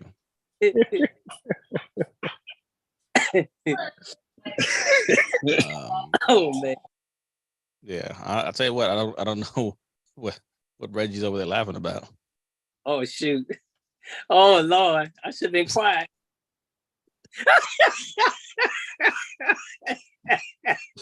Took off the mustache. Took off the mustache. What was under? Another mustache. So there it is. But people don't really. It took time for Reggie to get there. That mustache did not just miraculously show up overnight. you know, there's some grooming standards that have to go into that whole process. Brother, speaking of which, my brother called my phone. He said, he said, send me a picture of your mustache. I sent him a picture. He said, schizophrenic. He said, shave that shit off. That shit look terrible. He said, who lined you up? Man, I done broke down and bought a special line equipment that's coming in the mail now to line up a mustache. Oh no. That Jay was all act up. Lined up. Don't do it, Reggie. Don't do it. I'll send you a piece of it later, Brian. Just freehand that, baby. This I'm is gonna be Reggie after he gets this thing in the mail.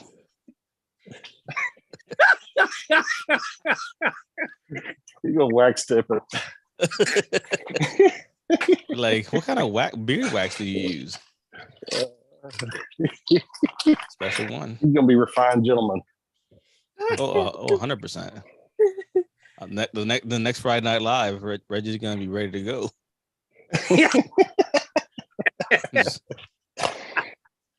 Rocking and rolling. In the Mile High Salute crooked.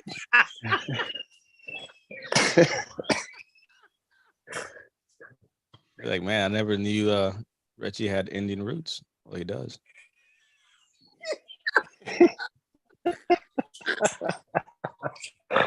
That's what happens when Reggie doesn't put the wax hold on the mustache. It just starts getting a little bit, you know, a little bit loose. Oh my goodness. Thank you. I'm about to do a P. Diddy one of your videos, Steve. Can't stop, won't stop. Yeah, I'm about to send it to out there nigga off their butt. Mm-hmm. Yeah, it's go time. 2023 is in full effect. Let's get it going. Yeah. So, let's see. D-Wade said, brother-in-law is getting to run around about getting an alpha stem. You know, it's crazy.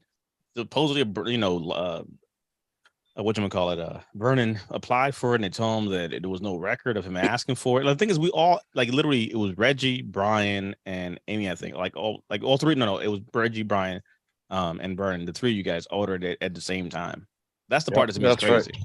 Reggie got it immediate because of the mustache.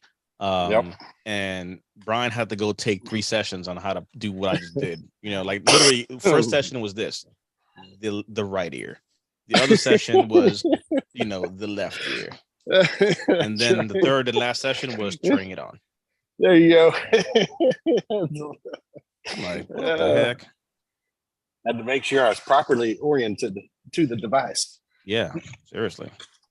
Yeah, you guys kind of stay on them a little bit, you know what I mean? But once you get it, though, it's pretty cool, though. I said, I like this stuff. I put this thing on my mother-in-law. Man, she was about to fall out. I was like, oh no.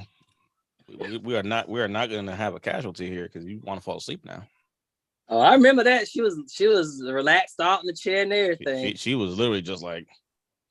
That was before the turkey hit. Man, like, I don't know when it hit. When that alpha stem hit, she was gone. Stand up for a second. His primary told him to ask physical therapy. They said they don't give them. I went through mental health. Brian, I think you went through primary, right? Well, I actually put in the request through mental health. They got denied, and then she had to resubmit it, and then it went through the primary to then get submitted to pain management. But it's so crazy because they won't approve that, but they'll approve for some ketamine. Exactly. It's like you're gonna make me hallucinate. That's okay, but come on. Like, goodness gracious. No. Make it make sense. They're the biggest pharmaceutical drugs in the world. It's the VA. Right. Mm-hmm. Like, let's not go ahead and get this daggone device here. It's not habit forming, intrusive, or addicting, but addictive. Right. So, anywho's, but yeah, some cool stuff up ahead. We'll close out today. What we call it. Hopefully, by the end of the day, we'll be able to double check on Jerry and Dennis. So that'll be cool to get that finalized. Let me see. And we're filling out our agenda, so we'll we'll link up later and start plugging in a few more details into our agenda. So, and then of course we're praying for Reggie, who literally leaves at the butt crack late of the end of the world on that Monday. I was like, oh my goodness. So we're all flying and we're going to Colorado. We're doing stuff and blah blah blah. And we're gonna be there, but Reggie, on the day everybody leaves, you check out and mid noon after noon time, most people start catching their flights forward and all that stuff. And Reggie literally is gonna be sitting at the airport all the way till his flight leaves at 11:45 p.m. I think Reggie get was back home on planning this Thursday. so that he could have he could have a sunrise breakfast when he lands at the airport in Virginia. I don't know what you're gonna do, Reggie, but you better walk at that Alpha Stem because you're gonna be in the daggone airport going through all the mudras. I got probably like 2 or 3 books to read, so I just take all my books and read. I'm Reggie at the airport, hour 5.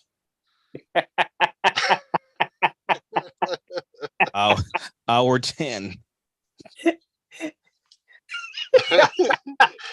Like, what is this man doing? Hour 11, he's making a run to the stand for more batteries. Be like, I'm sorry, this is not a mudra. Why are you doing to your ears?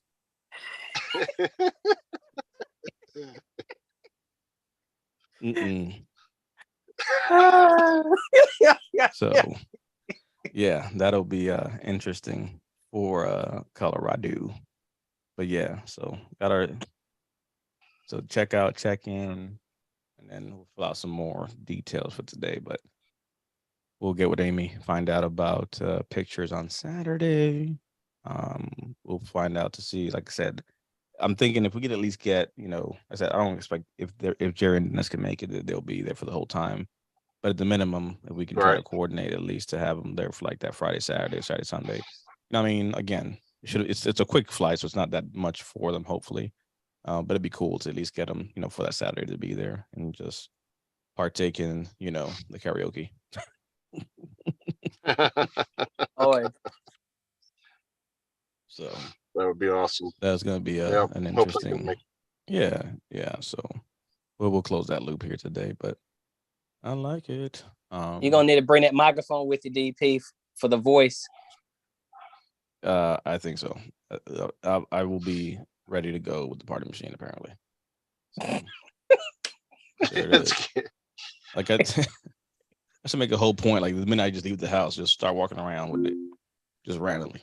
What's going on? I think Amy's going to probably break out some microphone competition. I don't care what she's going to break out. I would say what she's going to break out. She's going to break out a whole can of whoop ass and losses.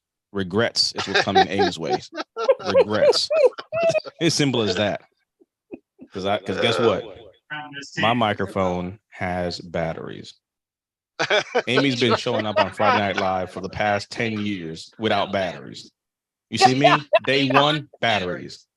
Batteries. Dang. Vernon. Hold on. Look here, man. You better be careful how you throw that around that your microphone has batteries.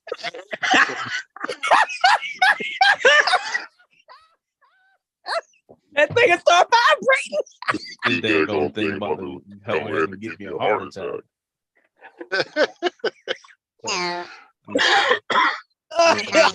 What setting we could use for Vernon?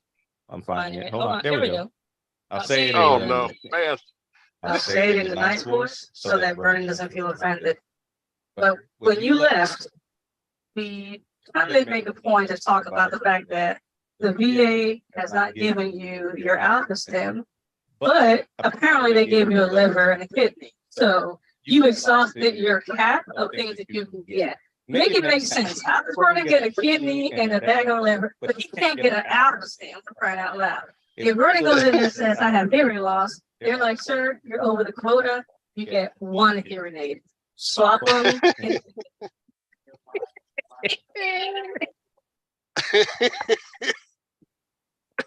Oh, sir, you are done for the year. But make it make sense.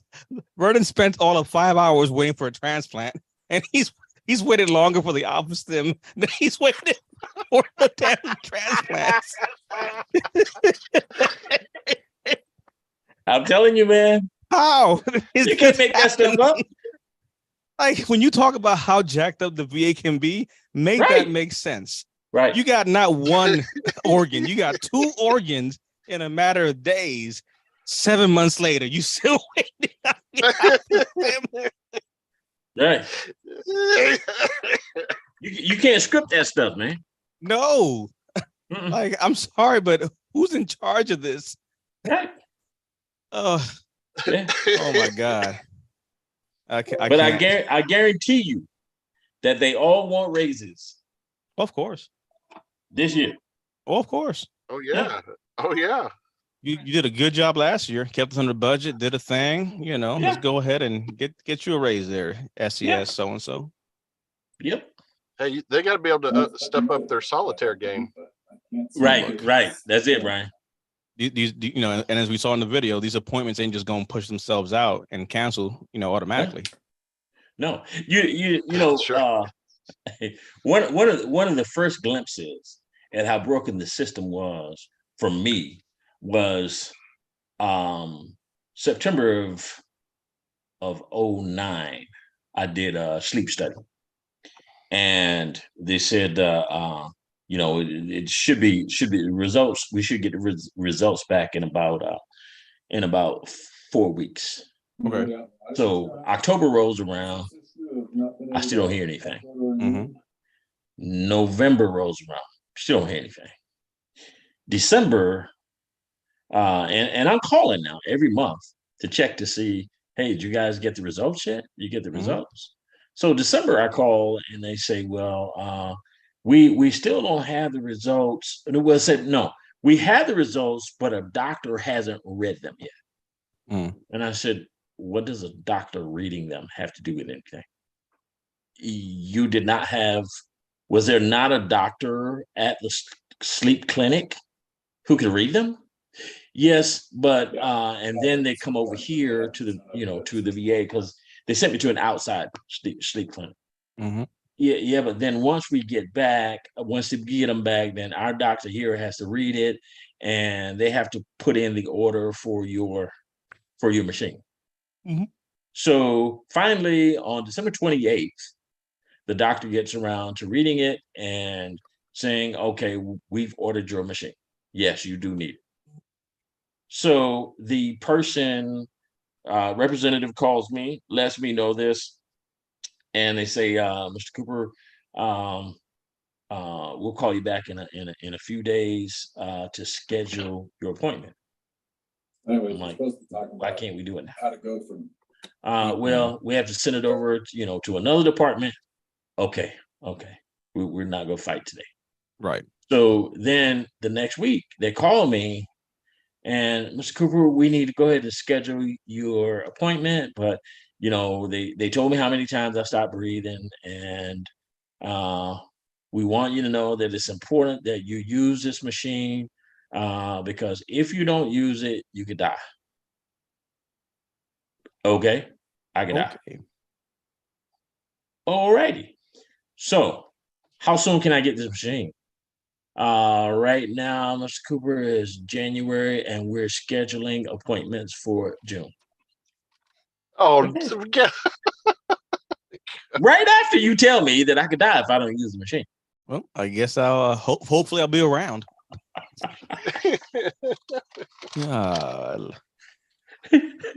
Community care, anybody?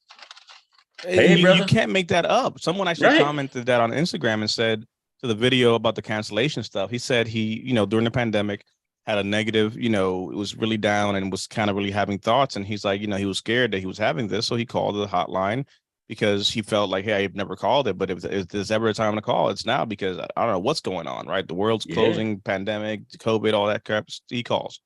This is March. And they literally, he says, look, I'm going through this. I don't know what's going on. I'm kind of scared. I'd like to talk to somebody. I need some help, blah, blah, blah. That's the whole thing with the hotline. And the response is, well, we can try to schedule you for August. It is March. I'm like, this man just told you he's at the end of his, rope, figuratively speaking, right? And if you mess around, literally speaking, and the response is, hey, we'll get you maybe in 4 or 5 months. Make it make sense. Right. Make it make sense. It's like, you know what? Hang up. So again, it's your point. He really need this because if you don't use this, you're gonna die. Great. When can I get it? Well, it's gonna be a few months. Right. Man, look. That's amazing. That's amazing. Yeah. Yeah. You can't make it up.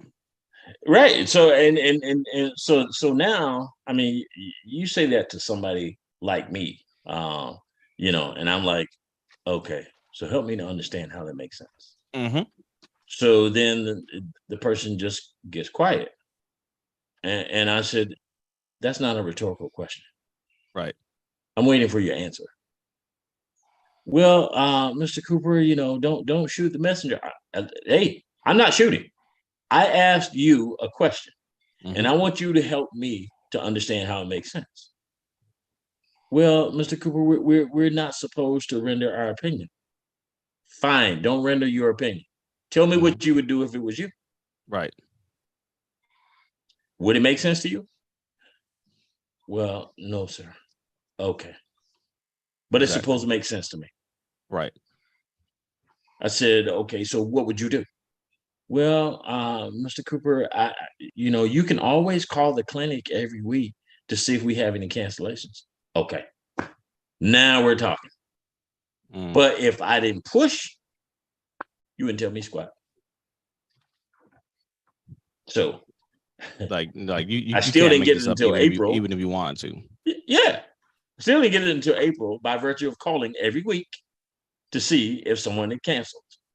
I mean, the tough thing was I was going to the Atlanta clinic and you had people, not only people who lived in Georgia, but you had North and South Carolina folks and Florida people who would sometimes commute to go to the clinic there in Atlanta. Amazing, man. Absolutely amazing. And there was no such thing as community care then. If there was, that's right. Yeah, if there was, it certainly wasn't advertised. Yep. But that was absolutely amazing, man. I'm thinking, if there's some winners, they're the ones. Yeah. I mean, because I'm thinking to myself, okay, I wouldn't have known that I could die if you didn't tell me by not using it. If you didn't tell me, okay, no problem. But how are you going to tell me in one breath and then turn right around and tell me, but we cannot see you until 6 months.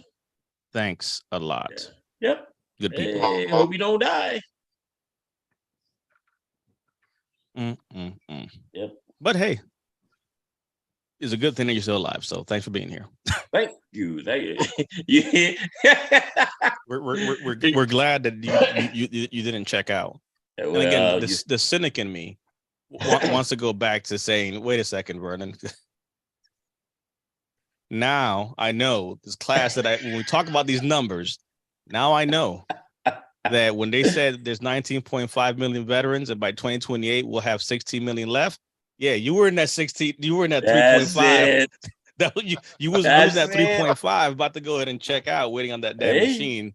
They could have taken you out. You just skewed their numbers. You just skewed their numbers, Vernon. Dang it. Yeah, I did.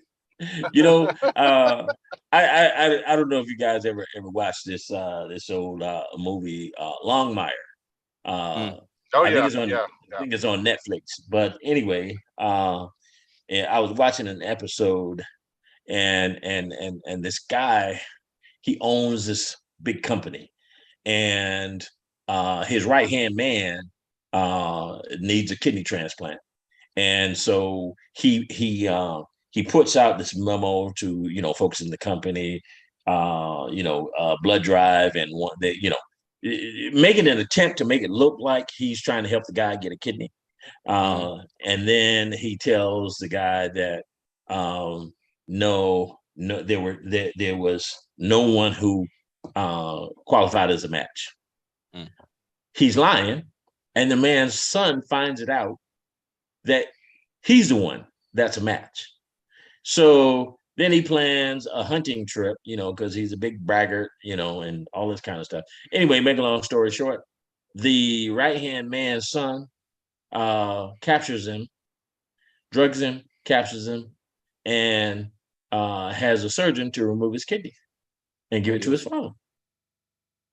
And during that process, of course, law enforcement, when Longmire figures it out, he's like, wait a minute. And the old man tells him, he said, listen, normally it's a kidney goes to rich people. And, even I couldn't buy a kidney. And I'm like, because this dude was rich. Mm-hmm. And I'm thinking, okay. Now that shows all the more how it was divine intervention interwoven into how I got mine. Because I'm not a rich man. And I definitely didn't look like that man, And I got not one, but 2 organs. And this guy can't buy one. It's amazing. Absolutely amazing. Yep. Well, look, you go ahead and keep that kidney safe. Oh, brother, I'll do everything I can to make sure I do it. But again, for the record, we have identified though that you were part of that statistic. That's why I for those that haven't seen it. The first time you said it, I thought, yeah, that's funny. like that could have been me right there, messing around with these damn jokers. You beat that weed out plan. Absolutely. Yeah. So this is from one of the classes, from our orientation class, and some of the stats that we cover. And I'd like to have that slide, man. Mm-hmm. I'll get it to you. Yeah, because I really I'm gonna crank things up when we get back. Yep. Yeah, no, there's a whole bunch of stuff. So, but again, this is for the folks, they haven't seen. We talk about this on orientation. Yeah. But short and skinny, if you haven't seen it, right? These are the numbers. Again, GP talking. This is coming over to us from the VA's fiscal year 22-28 strategic plan. And they're here asking for something. And now here's actually another point, which we'll talk about and I will unpack on the next class that we'll do. But going over to this part, which we talk about too, right? Because, one thing leads into another. So for 2023, their budget submission plan, right? Look at the date, March 2022. So 2022, March, they request this money. This is the part that's interesting to me because they make a point here to say that the VA claims, for disability benefits are going to significantly outpace their ability to complete them without fundamental changes. So they need $120 million just to keep up with the demand. But we literally just showed you that in the report, it was made known that they had so many inaccuracies that defunct the fact of that. So on this side of the house, if we switch over, right, we have 68% of the claims that were, looked at did not follow all policy and procedures. And in 38%, no relevant evidence was identified. In 19%, some evidence was identified, but key relevant evidence was missing. 18% medical opinion requests did not contain the adequate opinion language.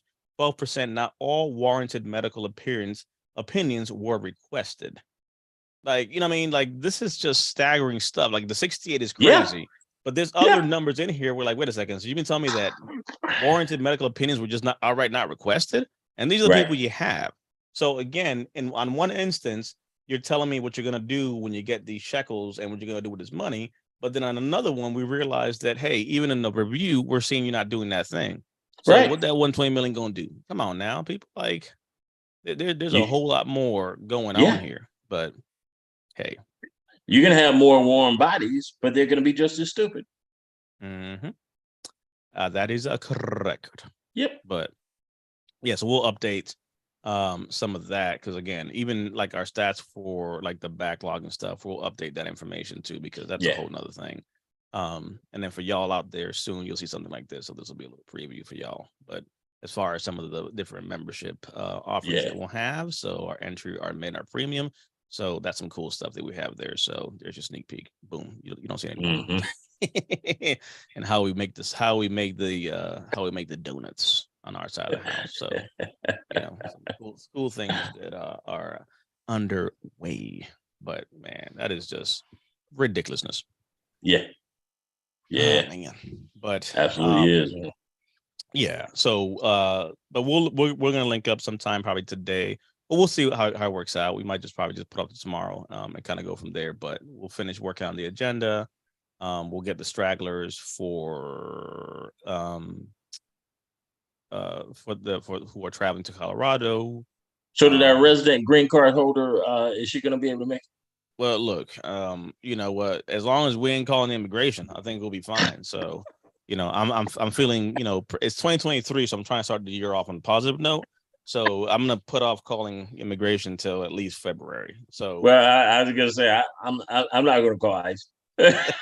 I got that sucker on speed dial, saved in the favorites, top 5, close circle, free nights and weekends. So, geez Louise. Oh Lord. Let's see here. Okay, I see Reggie's message here. So signed up using looking for what they're currently assigned to. Yeah, so just change it or whatever needs to be changed. That's easy. So that's fine. Sometimes when they sign up, they might assign them to me, but no, that's whoever it belongs to. We can just reassign them. So that's fine. Who should be the person, Reggie? Is that you or is that Aim? Who's supposed to be the one? So I don't know. We'll figure it out. But anywho's, but all right, good people. Start shutting it down here. I'll get some chat. All right, man. But appreciate everybody tuning in to some open hours, just kind of hanging out, spending some time together, whatnot. So be on the lookout for the next ones as we kind of stumble and fall forward. So let's try to stay alive and not become statistics until then, based on the fact that you ain't gonna get no thing in the mail. But I'm gonna get on that alpha stem right now. Man, look, no, you're gonna wait till we get to Colorado. That's about as close as you're gonna get to the alpha stem, because ain't nothing coming in the mail for you. But we appreciate it, all of y'all. We'll be back. Right. Thanks for hanging out, good people. All right, take care now. All right, y'all now. All right, later.